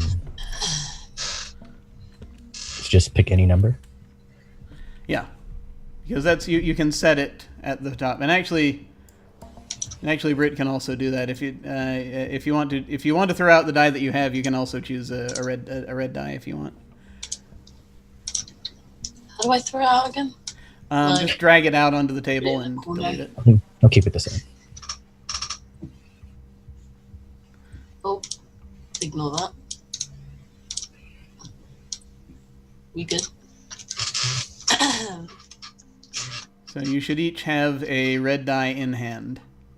Okay, so I do need to draw a red die. You do need to choose a red die. Okay.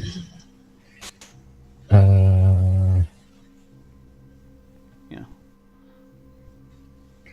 We don't Right. know what it's going to be yet, so. But, Oh, that's true. So I choose one. Sure. All right. all right. And that's something you can just, if you want, you can pick it up in your hand. There we go. Okay. And I will re-roll, and I'll roll the violence die on the table, which I think is still a 2. Okay. It got another 2. All right. And so you pushed the conflict, so it's wild, and so it's your opening bid here. So yeah, what do you want to bid?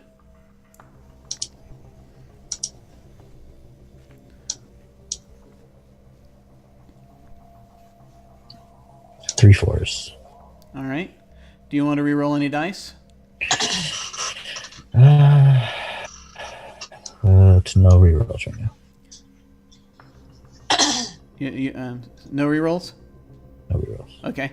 And so, Britt, do you, I mean, and I'm sorry, you can continue to narrate stuff if you want. I didn't mean to jump ahead there.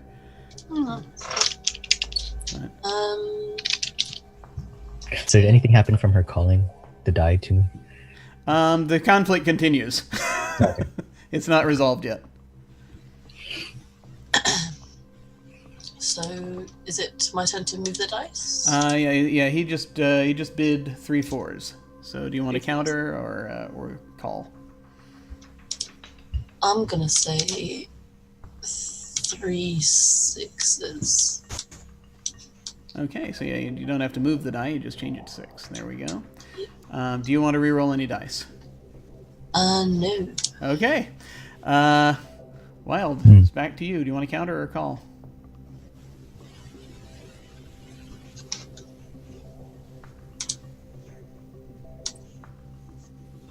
I will counter with 4 6s.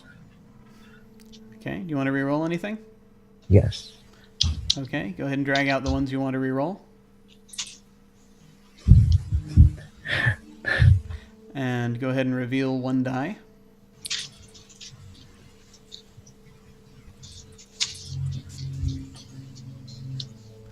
And then go ahead and draw 3 dice from the gray deck. All right. And now, do you want to add to the violence, or do you want to hold on to the red die?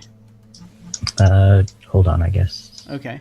So go ahead and drag the red die out onto the counter, and then draw a new red die. Wait, what? So you have to re-roll the red die along with the other dice. Okay. So go ahead and drag the red die you have in your hand out to the counter, Okay. and so that it'll just be sitting there, and then just draw a new red die. Yeah. Don't choose this time. Just draw. Okay. There you go. Okay. So that was your bid of 4 6s. Mm-hmm. And now it's back to Britt. Do you want to counter or call? I'm gonna say I'm gonna bump it up to 5 6s. 5 6s. Okay. Do you want to re-roll anything? Yes. Can I choose to just roll like two dice, or like 1 dice? Or do I have to re-roll all of them? No, you can re-roll as few as you want. Oh, cool. Because I would like to re-roll 2. Okay, so drag out the 2 you want to re-roll. Okay. Just drag them out and put them anywhere on the counter on the surface. Where they belong. And then reveal 1 die that you still have in your hand. Okay. Thanks for that roll. I don't think this is. Then draw the number of dice that you dragged out. I didn't see how many you dragged out. Oh, 2. 2. Okay, yeah. So draw 2 dice. I have done. All right. Do you want to add to the violence, or do you want to leave it? Leave it. All right. So drag your red die out onto the counter, and then draw a new red die. Okay. Yeah, don't choose, just draw. Draw 1. Okie dokie. All right. And so your bid right now is five sixes. Wild, do you want to call that or counter?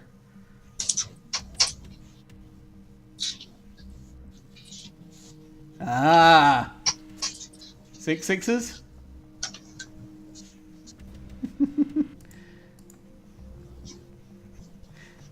Okay. So you're bidding 6 sixes?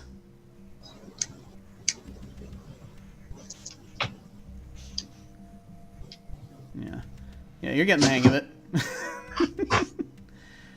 And yeah, basically that's and same deal as far as, like I said, if you want to hold on to the red die, just replace it basically. Can you hear me okay? Yeah, sorry. Okay. All right, cool. Okay, so just redraw another red die. Draw a new one rather than choosing. Okay, here we go. All right. Bid is 6 sixes. Britt, do you want to counter or call it? 6 sixes. I'm gonna call it. All right. The bid is being called. So everyone, put your white dice in your boxes. Just activated my trap card.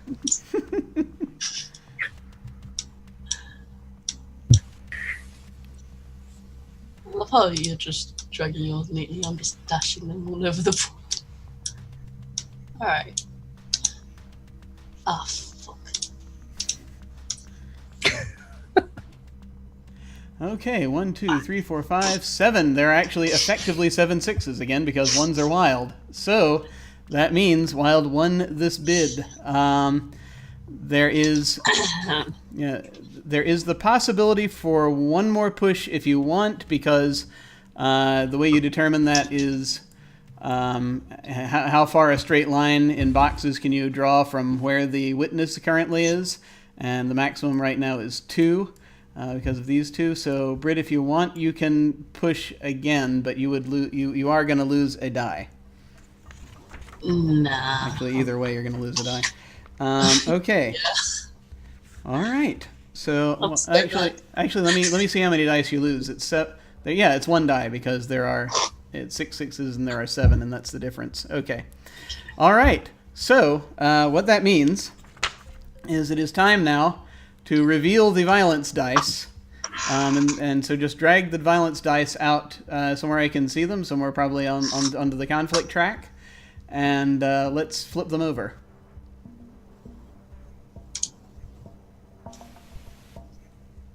Wait, what do? We flip. So drag your red dice somewhere onto the conflict track and flip them over. Okay, I'm gonna put mine over here.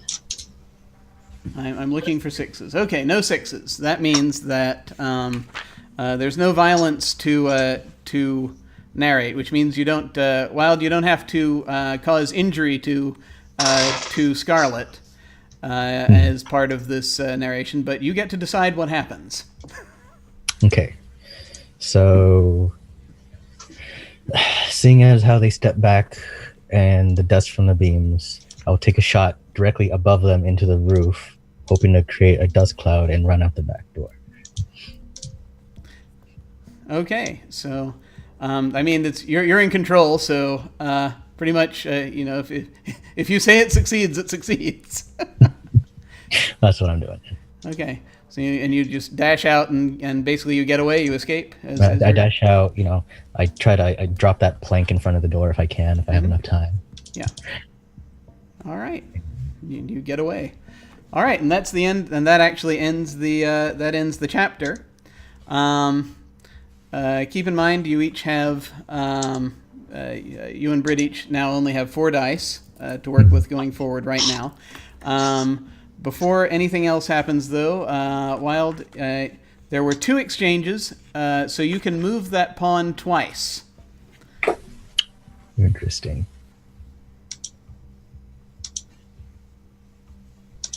Let's go there. Okay, 2 spaces. All right, you've moved the pawn 2 spaces. Oh, and the name stays, right? Yeah, the name stays. The name stays. And now you write another name down in that space. Or it can be the same name if you want. It can be Crawford, or you can write another name in, just based on what we've discovered so far. Harper, yes, I think that works. Okay, and we have come to the end of that chapter. I think we should go to break at this point, as we're a ways in here. Let's go ahead and take a break, like 10 minutes, and then we shall return shortly. Okay. Sure.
have returned, and we are going to try to move things along here and find out what's happening.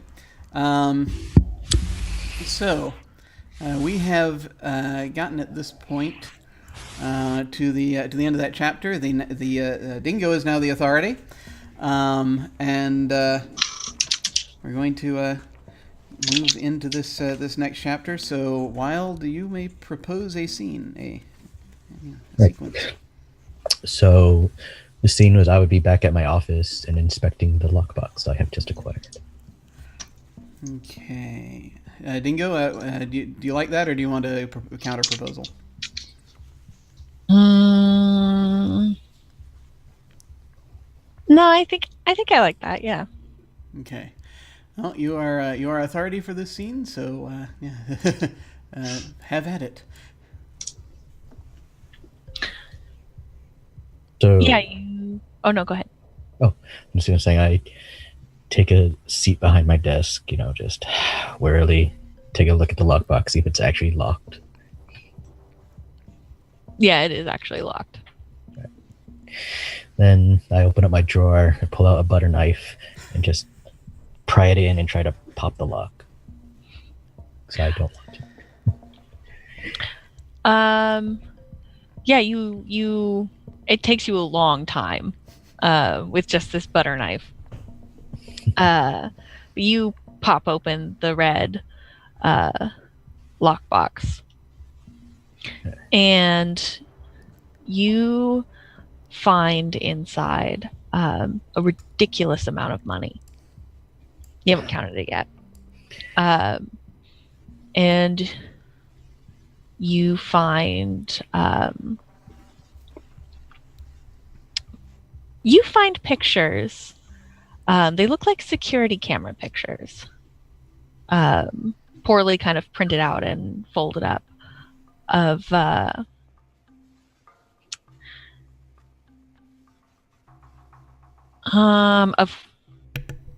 your friend Cohen Mills, in what looks like a dark back room with some odd plants, standing beside who you know to be the murder victim, Gail Taronis.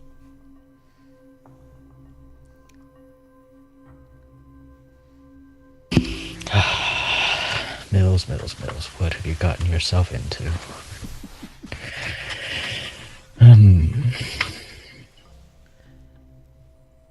Can't even trust him anymore. Okay, I think at this point, knowing I can't trust Mills, I'd probably try to call in, let's see. So I'd call in Miss Crawford to see what she knows about any of this. When you say call on, are you actually going to go and visit, or are you going to make a phone call? I'd make a phone call. Okay, this can be that same scene then.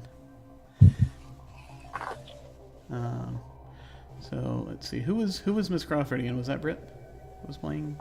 Yes. Crawford before? Okay. Yes. Hi. Hey, Miss Crawford. Well, a disgraced investigator contacted me. How can I be of service? You knew what you were getting into, apparently. So I'm assuming you know Miss Taronis? Murder victim, yes? Yeah. So tell me, exactly what have you found from trying to force your way in with Crawford and trying to push past Mills? I don't know what you mean. This is nothing's been confirmed from this case yet. In fact, a lot of people, the judge and prosecutors included, just want to rule it to a mistake, an accident. Miss Crawford, exactly what story are you working on right now? Okay. I have a quick question. Just to be clear, you have just called Camilla Crawford the assistant DA. Oh wait. You meant to call Audrey? Yes. Ah, okay. Shall we rewind a bit? Back Oh, yes. Sorry. No worries. Doritos. Yeah, okay, you're making a phone call. Yes. It's Miss Taylor.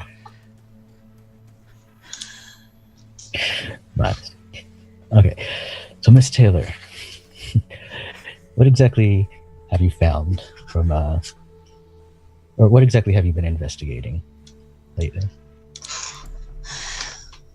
I don't see how this is relevant. Have you found anything on the case I've given you? You mean blackmail? I mean, you haven't given me much, just a name. Well, if you have to know what I've been working on, it's actually a piece on the DA's office and how there have been, well, rumors and suggestions, and there's maybe a little evidence that the DA has been, let's say, letting cops get away with discrepancies in exchange for witness suppression and other case-related work. Right. So you actually have any evidence that would suggest they would want to blackmail you about this? Well, I told you I've been sent, letters and threatening emails and such with details of my life. Oh, yeah, involving your article. Higher ups. From your article, from your own investigation, I guess. Well, there was someone that I was supposed to see, and there's going to be like a sort of break while she rifles through her files.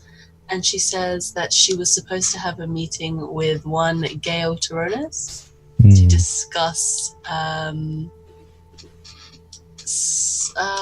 guess you could say, discrepancies among cops. Right. Did she give you any inkling of why she wanted to meet with you?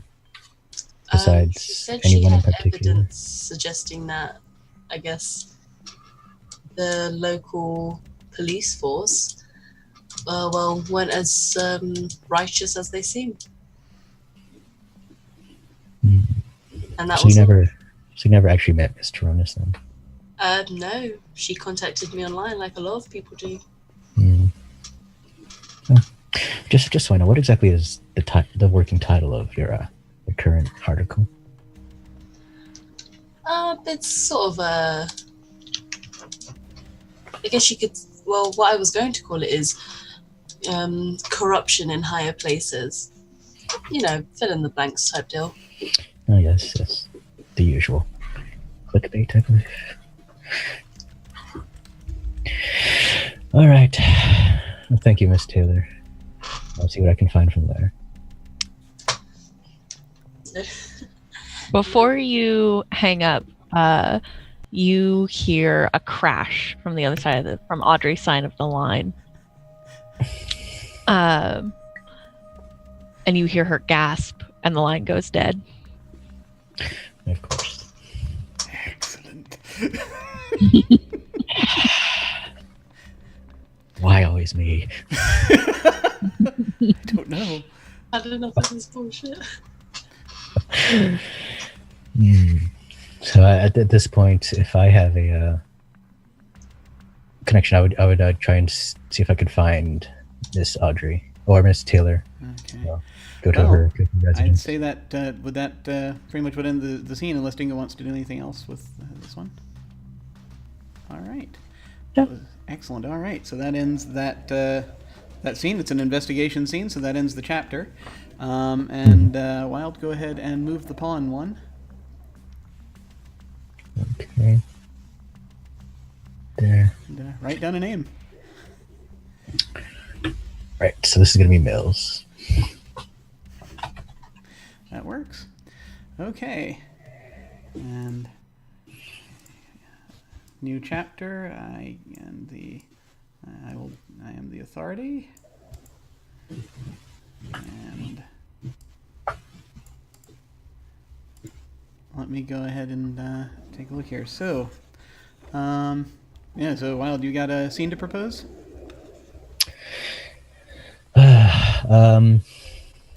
Sure, as I'm driving up to Miss Taylor's residence. So if I notice anything outside, is a broken doorway, is a suspicious cars, or Yeah, I think that. So Miss Taylor, I think, lives. I guess, let's see. Would say that she probably. I don't. Yeah, she probably wouldn't live necessarily in the suburbs per se. She probably wouldn't be able to afford that as a journalist necessarily. Although she's how we can say she lives over the hill. over the hill. Yeah. I mean, because there's Hollywood and there's the valley. She can live in the valley. Okay. Yeah. So maybe there's. Let's let me actually look real quick at the. Let's see. She is. I would say she lives off Rodeo Drive. Off Rodeo Drive. Yeah. Oh, moneyed.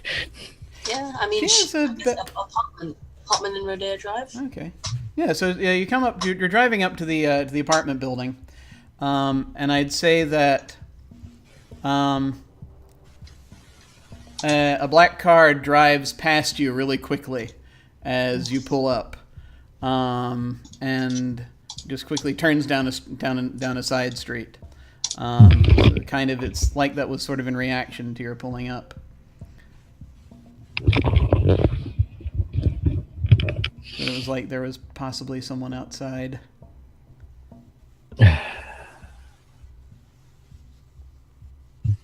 Do I give chase or do I go into the building? That is the question. Well, I think you'd go into the building. Okay. So you have her apartment number and information, and you take the elevator up to her floor. It's Rodeo, so I'm kind of imagining that the apartments are indoor apartments. So you you head down a hallway, and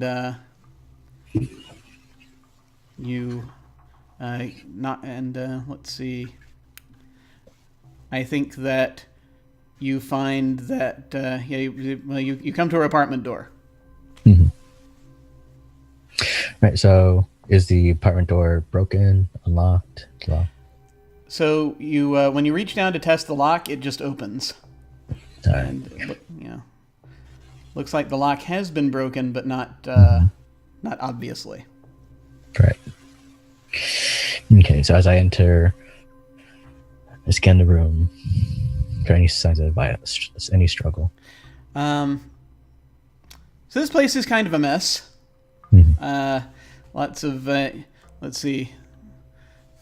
Yeah, there are things that got overturned. Files are all over the place. There is a smashed coffee table. That I know. That was designer. I know. There's a smashed designer coffee table, and it looks like there has been a definite struggle in here.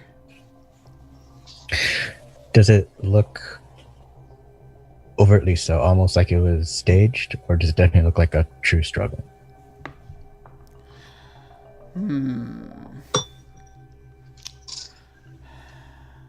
want to be terrible. So you're kind of looking around, and it seems like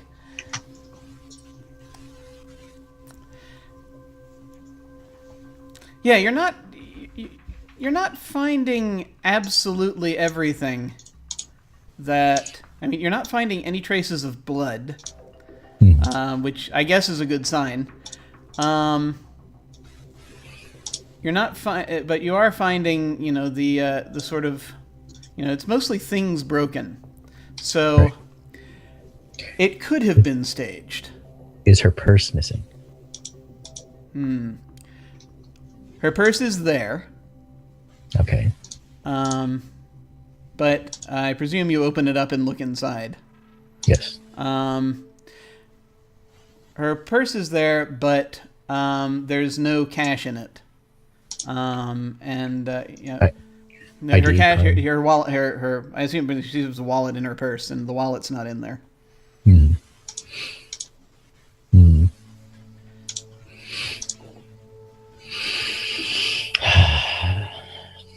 Very strange. How very kind of them to take the wallet and not the purse. Yeah. Do I notice any keys, like house keys, laying around? Everything seemed to be.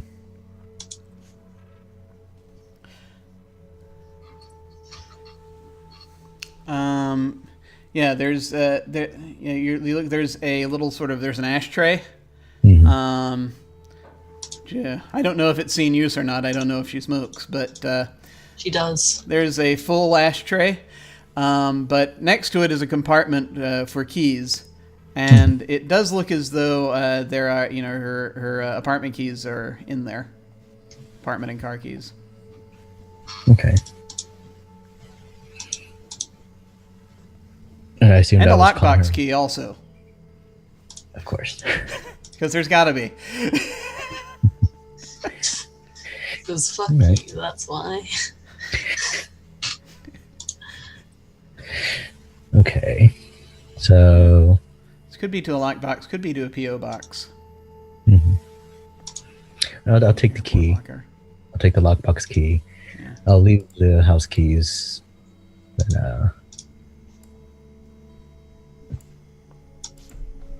All right. at this point, I'll see if I can see any tire marks from where they went, or see if there's any way I could see any security cameras. Ask if there's any way to find a identification of this car. Okay. You head down.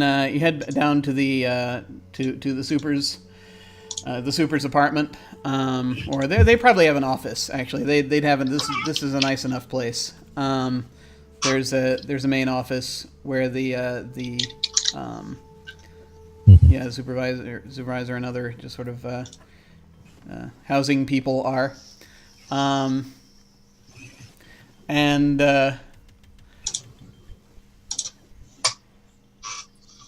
Did we assign a name to a housing development thing earlier? Yes, Harper Agencies.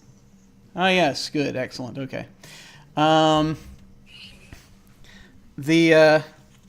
You see it looks as though there's a lot of moving around in the office.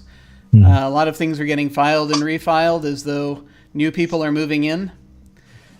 And you do see up behind the desk there is a sort of on the wall. Someone is taking down the sign that was up there, and is putting up a banner. And as you're coming up to the front desk, slowly unrolling, it says Harper Agency. Oh shit. Of course. So there's all right. So I guess I'll go up. See if there's a security detail. For the Yeah. building. So there's there. Or is there a front door? Well, I mean, you're in a there's an office with so there's a receptionist sitting behind a desk. Mm-hmm. Well, actually, he's not sitting behind he's not sitting behind the desk. He's actually up and helping moving files and stuff around. But you can tell this is probably who it is because they're staying near the desk.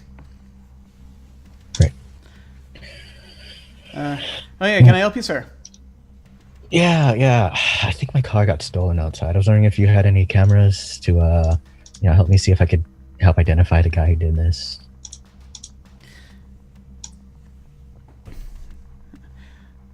We're just sort of getting that sorted out ourselves. Probably. But what happened outside? Did you want to report something? You know how it is. If you start a car stolen, they kind of have to have proof. Otherwise, there's no way they can even find it. So I was hoping to have some before I called the cops. And I from the wad from the lockbox, I take out $100 bill. I mean, it's like it would. This is cheaper than me having to buy a new car, honestly, and I need to go work. He just sort of looks down as he gets closer. He kind of glances over his shoulder. Mm-hmm. There's a large beefy individual, a different large beefy individual, just sort of standing there, arms crossed, and he just sort of glances back at him for a second, steps closer, and just sort of looks down, and just kind of. Can I show you a brochure real quick? Yeah. Picks up something from the desk. I don't know. It's a good place to move into. There's some families here, and while showing you the brochure, just sort of leans in and says, and actually he holds the brochure out underneath the $100 bill. Hmm. Do you place it inside the brochure? I do. And he slowly closes the brochure as he's looking. He says, "Can I meet you out back in about 5 minutes?" Sure. All right. And just sort of turns and says, "All right. Well, let us know if you make any decisions about that." Mm-hmm. Will do. Then I'll head out the front. Okay. 5 minutes later, you're in an alley behind the place. The guy comes around, and says, nods to you, hands you a flash drive, says, "We did not have this conversation." What conversation? No idea what you're talking about. Have a good day, sir. Turns and walks away. Yep. Then I'll just go. Yeah. All right. I think that'll end that scene. So you may go ahead and move the witness, and you move him by one. Okay, put a name in there.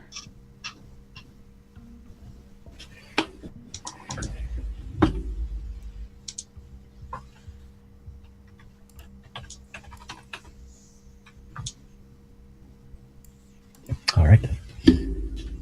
Okay. Excellent.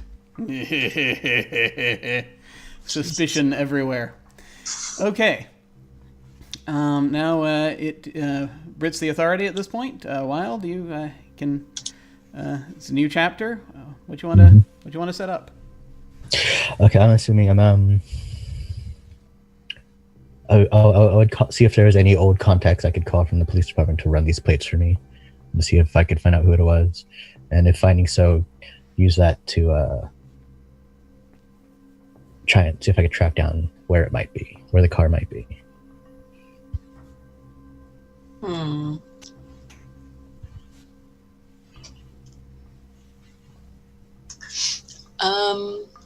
I want to propose that upon walking to his own car, he gets stopped by sorry, what's his name?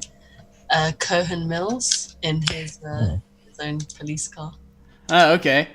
Can I get an idea of what Cohen wants in the scene, or shall we just sort of make it up and see what happens? Cohen has actually been asked to bring the Jackson in for trespassing. Oh, okay. Excellent. So,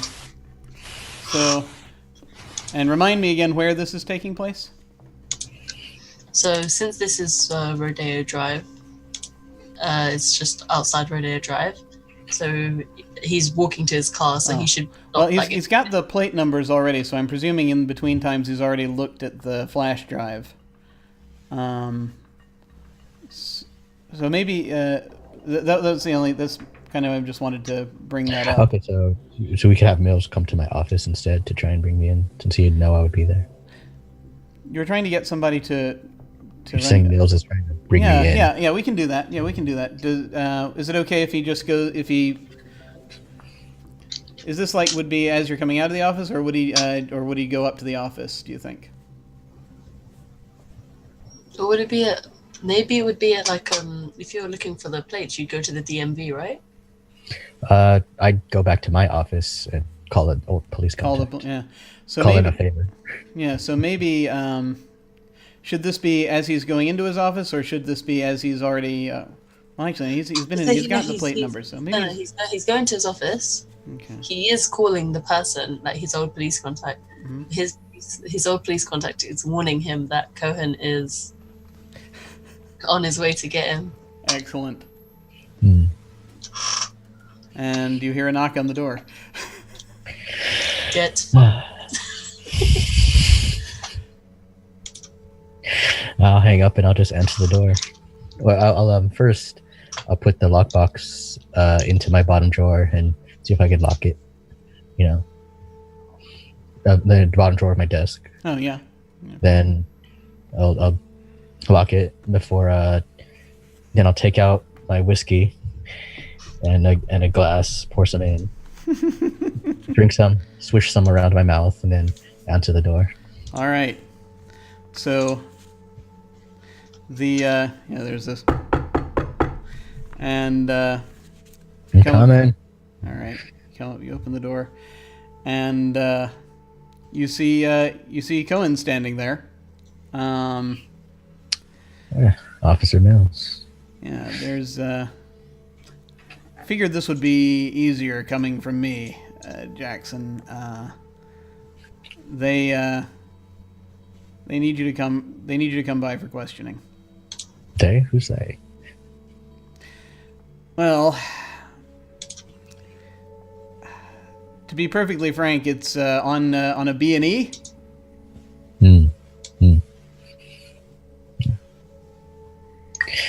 I mean, sure, you can question me, but Not my job. That's their job downtown. You need to come with me.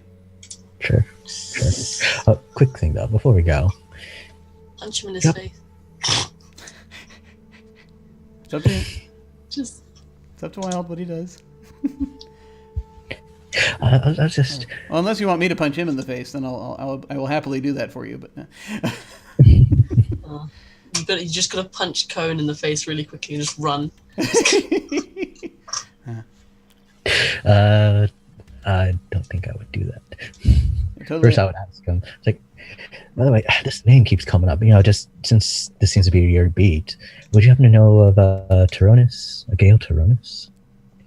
No. Listen, you're already having enough things to worry about right now. You don't want to worry about that. We need to. Do I need to? Are you gonna make me use the cuffs here? Well, you know, I still got my job to do, you know. Yeah, and I got mine, and I have what's left, what there is of it, and kind of need to hold on to that at least. All right, just give me a quick second. Can I make a phone call first?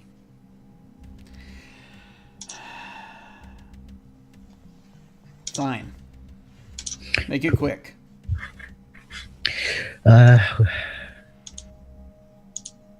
Would there be anyone that I could call to say to get them to just push us back a few days? Say, hey, you know, I'll come in for sure. Just just give me a couple of days. And call in my old precinct.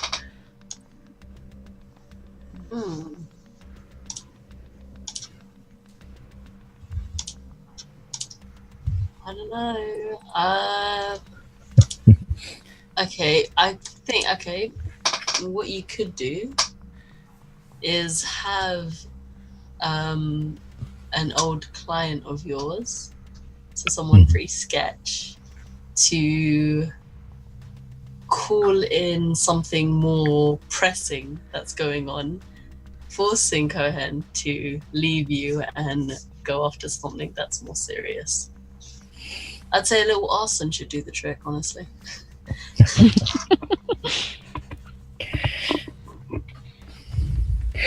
All right, let's see.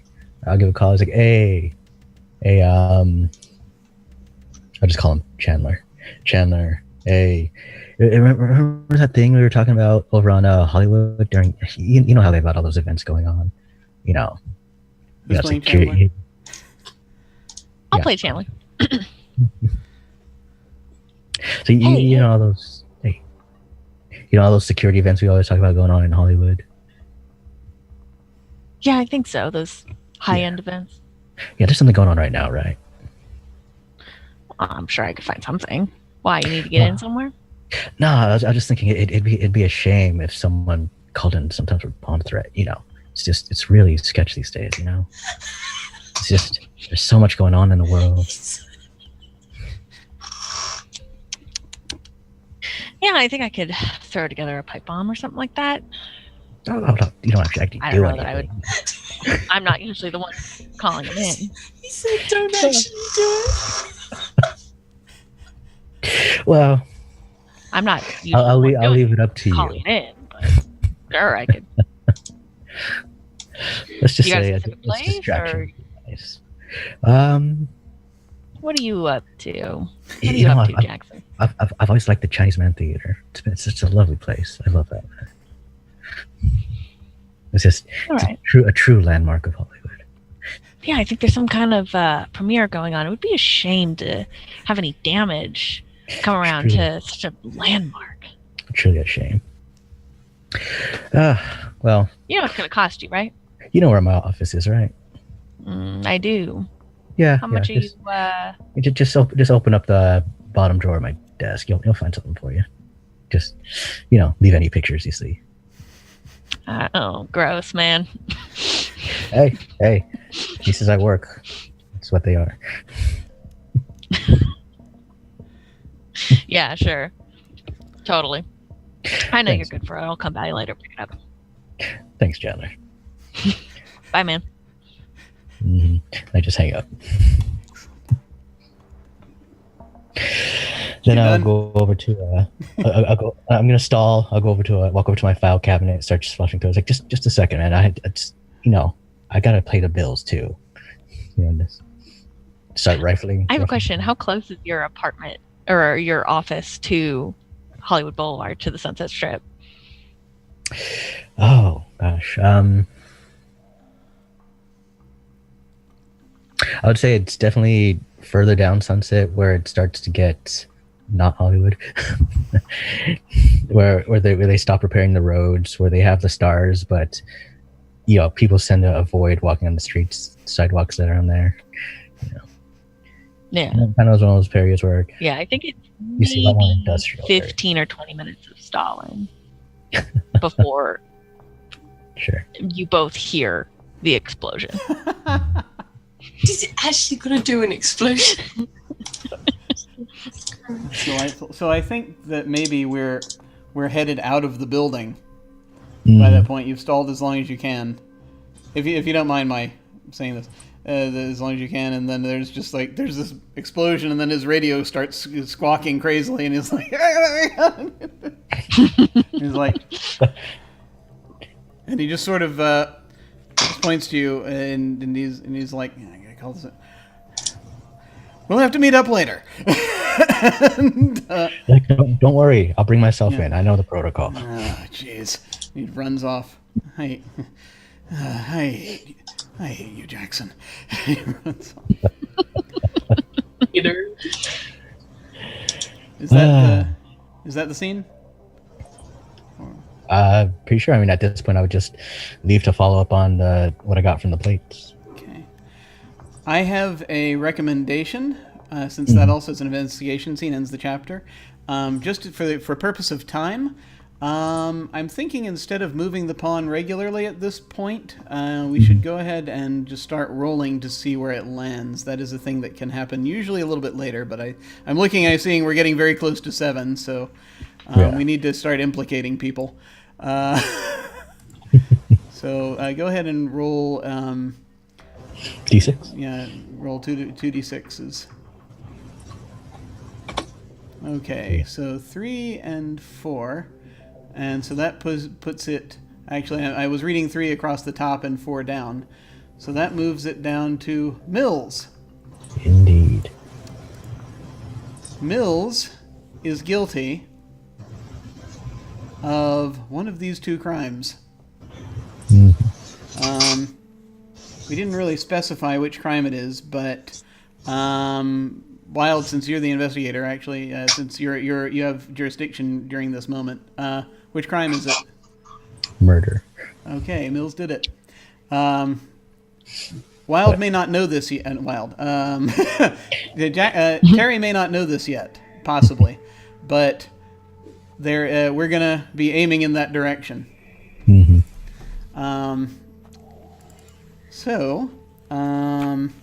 Let me just make sure once we actually have that. Okay. So choose an unsolved. If there is a name of this character committed the crime, write that down. All right.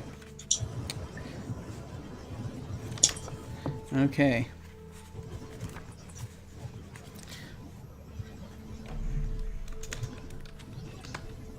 So we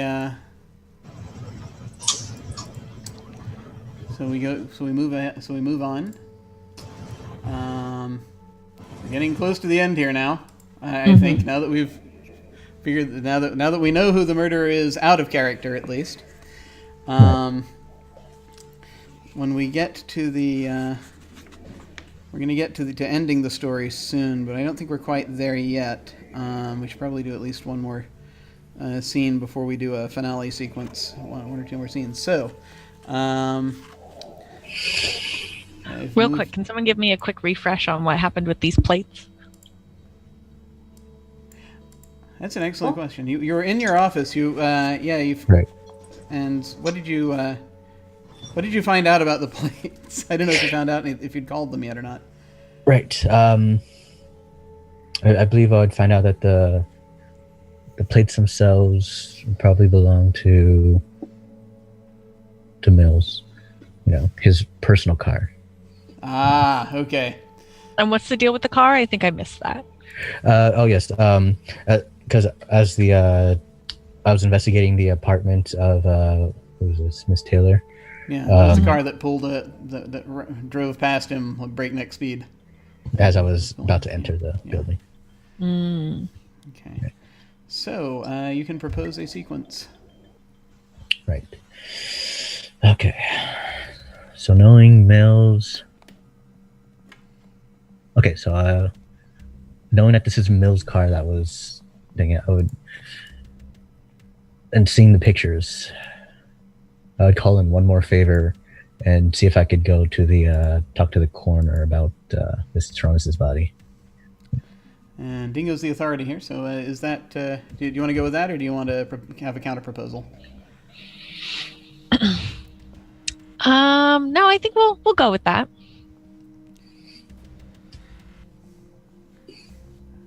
All right. How do you want to do the coroner? Well, I would assume that either I know the coroner from being on the force previously, knew your old buddies, or I have to pay him off. One or the other. I think usually you're expecting to go in and see your old buddy. Mm-hmm. But unbeknownst to you, he is retired. And there's a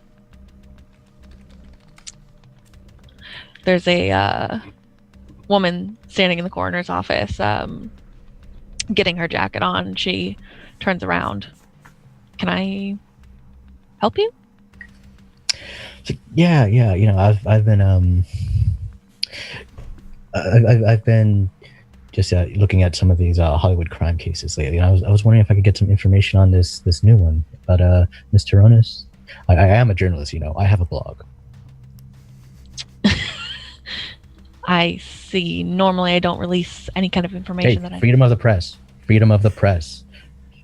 I work for the LAPD. They sort of tell me what I can and cannot release. Is there something in particular you're looking for? Like how was she killed? Things like that. I see. You're one of the creeps interested in the Taronis case.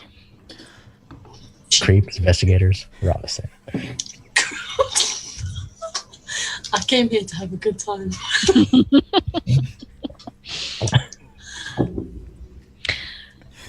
Listen, buddy, I can't help you. I could get fired. Well, Been there, done that. So you wouldn't happen to know my old friend Elias, would you? He used to be the old coroner down here. Yes. I knew him briefly. Briefly. When did he leave? When did he leave? And usually he's the one who's kind of going around this kind of stuff, dealing with all this high-end Hollywood stuff. Oh, I see. Am I too young to deal with the high-end Hollywood stuff? I'll have you know I am extremely experienced in my field. I'm one of the most qualified coroners in the LA area. Hey, I am not one to speak on experience. I just go by what I see. It booked. This is going bad. This will not end well for you, bro.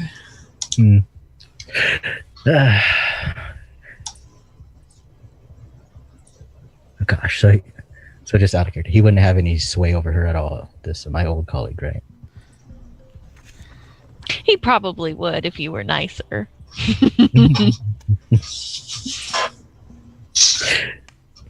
Yeah, he still didn't know how to be nice.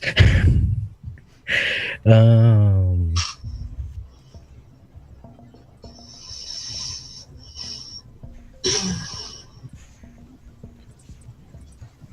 right. Well, it seems we got off on the wrong foot here. You know, I've got a story to write. You know, just if you could help me out any bit. You know, I've got bills to pay, children to feed. You know, it's hard working online. You know, it really is these days. But you've got your nice, cushy government job. You've got benefits. I'm all on my own here. I need something. I need those clicks. I need those clicks.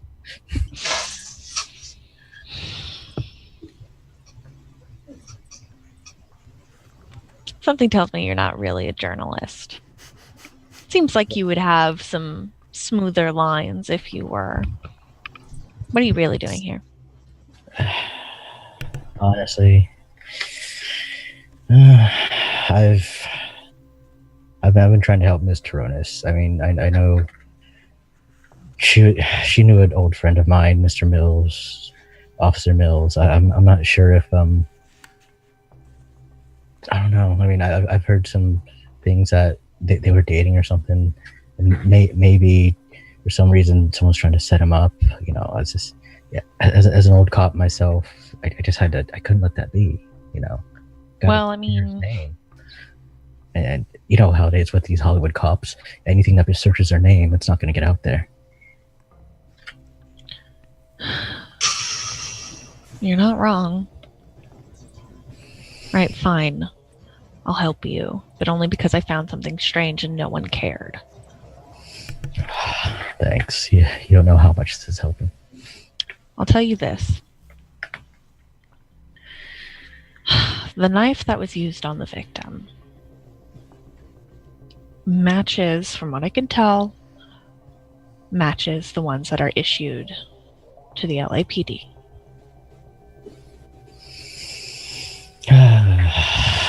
Of course, the setup is in. It's not looking good for Mills. No bullet wounds, just straight up. No, it was kind of gruesome. No, that's a shame.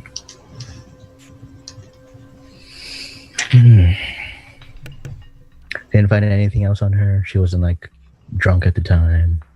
Yeah, you know the usual things.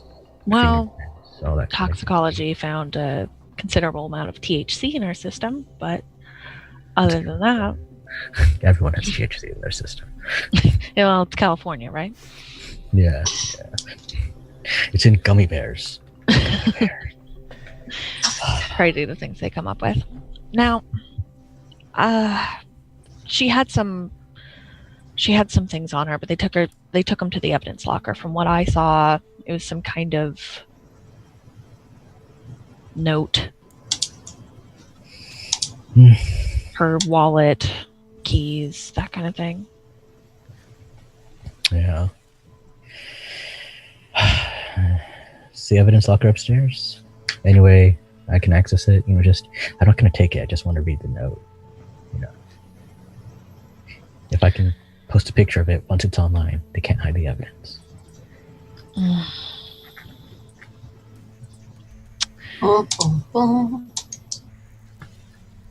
Do the writing. I think that's a little out of my jurisdiction. All right. Well, thanks for all your help. I might be able to make another phone call. All this over goddamn blackmail case. Anyways, if there's anything I could ever do for you, you've been a great help. My friend Mills, he's really in dire straits. So, I'm sure he'd greatly appreciate your help. Get out of here before someone sees you. Go For on. sure. Sorry for taking up your time. I'll head out.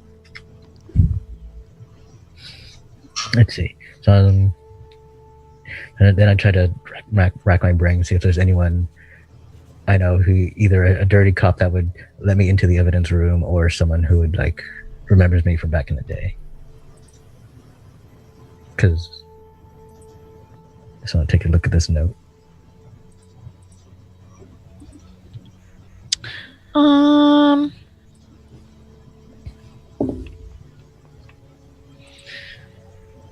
Yeah, you'd probably find there's a couple of cops and detectives who give you a head nod as you're kind of walking through the precinct. All right, so I'll stop one of them on the way. Hey, do you have anything on this Toronis case? I just wanted to take a quick look. It's got we always get clients who always want for extra information, journalists and whatnot. You know how it is. Man, I didn't think you did that kind of thing. They kicked me out, man. I got no choice. I respect it, though. You got to make money where you can. Yeah, I really appreciate it, man. You looking for something in particular? I don't know. I heard, see if she had any lovers or anything. See if this was some weird lovers quarrel. No. That's not what I heard. Suicide. What? What'd you hear? I heard it was murder. They don't know who did it, though. But did she have anything on her? Just some note. Sounds like she owed something to the Harpers. To the Harpers, of course. But, of course, we can't find anything to put any of them there, so. Mind if I take a look at this note real quick? No. I won't touch it at all. I know how it goes. Just see if I can read it real quick. I can't let you in there. You don't have to let me in. There's a window. Just, peek it out the door. I'm not gonna. There's cameras in there. What? You're not signing it out. It's not gonna leave the room. What, you can't read aloud?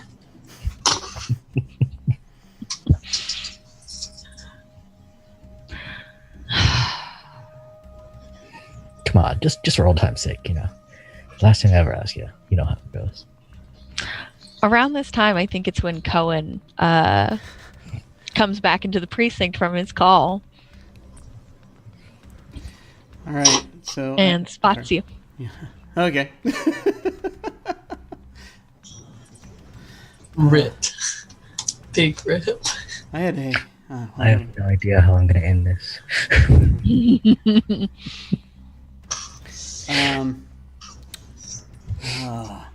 I had a thought. I had a terrible thought. But I can't connect it yet. Because because you're not in the right place. I kind of needed you to be near the evidence locker for this thought to work. But anyway, that's okay. Listen, I can say that as Cohen spots you, I don't did we name this cop? Let's call him Timothy. Timothy kind of jerks his head over towards the evidence locker and you guys are headed, probably you are in the corridor about to turn into the evidence locker as Cohen is following you. Okay. So, the thing being that typically the way these are set up, there's you have like a thing. There's just a single key to get into it, right? Usually. Okay. Locked Key or door, key unlocked code. door. Yeah, or passcode. I was thinking it would be like a key code. So would there be like individual like would this be one of those where there might be some individual lockers inside? Yeah, probably. Okay. Some things are like some things are just in boxes, and some things are in lockers. You Yeah. see More dangerous someone coming out of the one of the cops coming out of the evidence locker, if I can say this, and is it's a key code to get into the whole place, right? But but carrying a little key ring, and that's when it strikes you exactly where you had seen the type of key that was on Audrey Taylor's keychain that you found in her apartment before.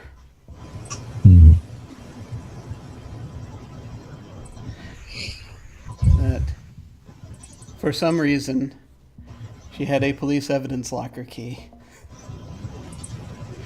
Oh, of course. Which, I don't know if you picked that up or not, that key, but you might have it on your possession right now, even as we speak. I picked up what looked like to the lockbox key. Yeah. But now you realize that it's actually goes to one of the lockboxes inside police evidence locker. Interesting. I was like, hey, Timmy. Just real quick. Man, don't call me Timmy. Just call me Tim. Yeah, come on, Timmy. This man. You know where our office is, right? Your office? Yeah. Right here. Let me write down the address for you real quick. Here. If you just go in, it should be unlocked. I don't think I have time to lock the damn door. There's some pictures in my desk drawer on the bottom drawers. I should help you out a bit. You always seem to be on the up and up, straight around. Straight. Yeah, I mean, okay, I guess. Yeah. I mean, you're on this case, right? The whole Tyrannus thing. What? The whole Tyrannus thing. You're on that case, right? Or you know who to give it to? Someone who ain't. Yeah, I know who's on the Corona's case. Tyrannus case. Cool. It's not that beat cop Mills, right? No, he's a beat cop. What am I saying? Of course not. Hey, hold on there. Just do me that favor, Timmy. I think I get a feeling things ain't gonna go right about now. You got it. Hey, Mills. And he just sort of turns and sort of looks. Jackson. Hey, I said I'd take myself in, didn't I? Yeah, it's time. Yeah. Come on. Fine. Where are we going? Evidence room. What the hell do they call those rooms? Interrogation room 2. Come on. You know where it is. I remember the layout.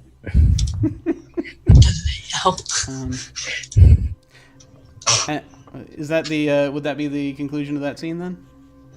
Yep. Okay. Yeah. I am going to again. That ends the chapter. I would make a recommendation also at this time to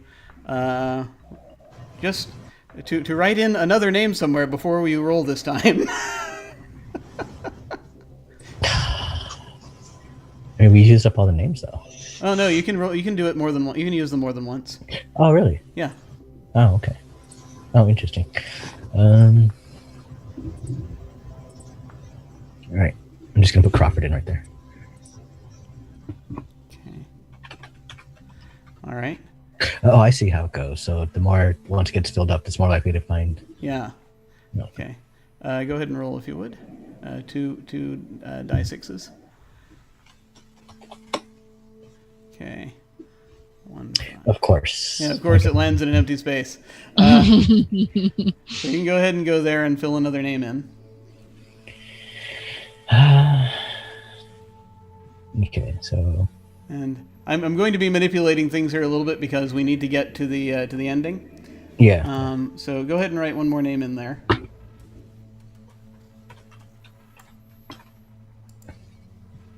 Mr. Mills. Yeah. You can keep writing. You can write as many as whoever you want it to be. Sure. Go ahead and roll again if you would, please.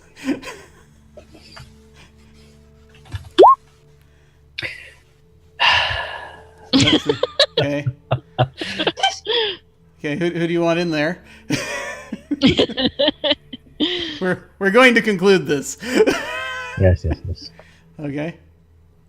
We'll go one more time. Go ahead and roll one more time.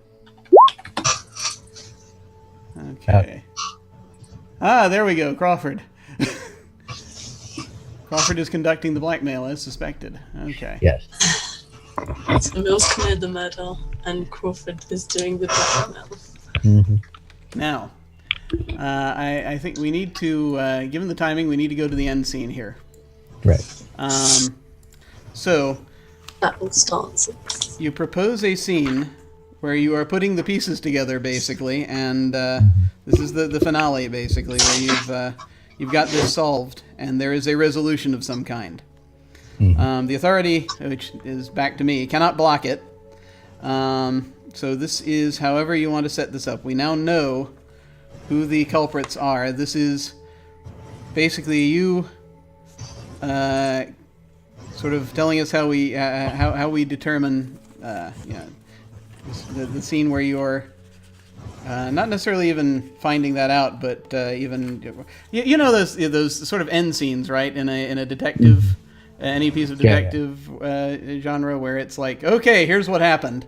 Okay, so I can say as I'm walking with Mills towards the interrogation room, I'm just talking to him, So I'm like, Mills, it's pretty unfortunate, but I've managed to find probably a lot more than I should have.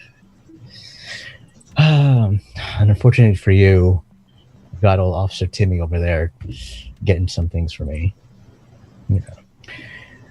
I'm pretty sure at this point it's going to come out that you're going to be the one who killed Tyrannus. I mean, there's pictures of you with her with a ton of money, and the way I'm looking at it, the fact that your license plate is the one that took Miss Taylor, away from her building, and it's all pointing to everything being at you. I mean, it could be different. It could be you're not just the head honcho in this thing, but as far as I can see, the way this is turning out, it ain't looking good for you either at this point. Ordinarily, I would do an end conflict, but given the timing on this, I'm going to say that he's going to attempt to restrain you and just sort of say, you know what, let's skip the interrogation room. But what do you do to avoid that? To avoid that, in other words, to avoid him, he's going to try to strong arm you and to shut you up and take you out somewhere, possibly to murder you. So, right. So, yeah. Let's say, am I still close to anywhere near the near the desks or anything? Yeah, you're walking on the sort of the side in the police station. So yeah, not very far. All right. So before he does this, I'll turn around. I'll look over his shoulder and say, "Hey, Tom, it's old seeing you around." And see if Mills turns around, then I'm what would I do at this point? Punch you in the face. What do you guys think? What should I do? Well, when he gets distracted, I guess you should pull away from him. And you still have a flash drive, right? Yeah.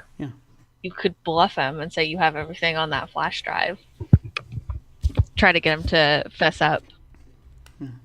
Or I mean, you're in a police station, so you could pretty much just declare that he's the. Or you could. Right. So I'll take the flash drive out. I'll toss it over to Tom. I was gonna say or similar thing. Get him to load the pictures straight up onto the screen so everyone in the precinct can see.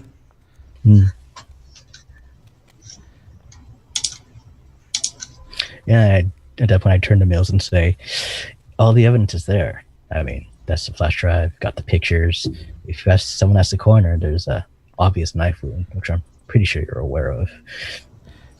And so Mills is going to try to turn to Tom and say, come on, Tom, you don't believe this guy? They kicked him out. And I think Tom is probably going to is just sort of what is there something you try to do to appeal to Tom to get him to believe you rather than Mills?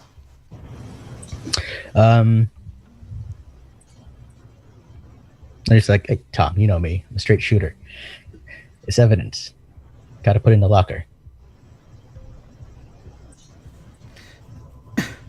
And Tom's going to kind of sort of catch an idea looking at the both of you and just sort of step forward. Just sort of glances back and forth. And I'll say that Tom is a detective. Detective rank. So he just sort of looks at Mills, says, "Officer, stand down. Mr. Jackson, we have questions we want to ask, but we are going to have to put you in protective custody during this time. Do you consent?" Of course. All right. And he will lead you off. So, as a result, and again, you're kind of narrating at this point, as this is the very end. Right. What happens? So I would assume all that was able to stall long enough for Timmy to get the pictures. Officer Timothy. You don't call me Timmy. Yeah, basically. Yeah, and So. just have a, I'm not trying to take credit for it. I give it all the spiel out to what I know to Detective Tom and Timothy, and have them put the pieces together for me. Yeah, cool. And I think that if you agree to this, I think they find out that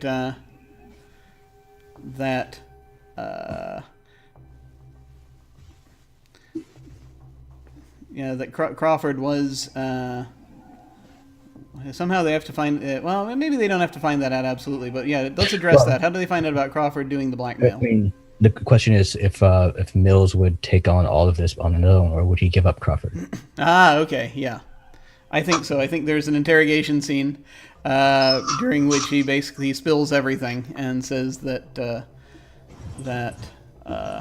made me do it. yeah, Crawford was not only blackmailing Audrey, but also was blackmailing him Eek. to try to keep him in line. That's actually their relationship was a little more than business in that respect. It was very business, but No, I don't know if Crawford would be too. Britt, you did Crawford, right? yeah. Would Crawford be? Is she the tight-lipped type, or would she give up Harper?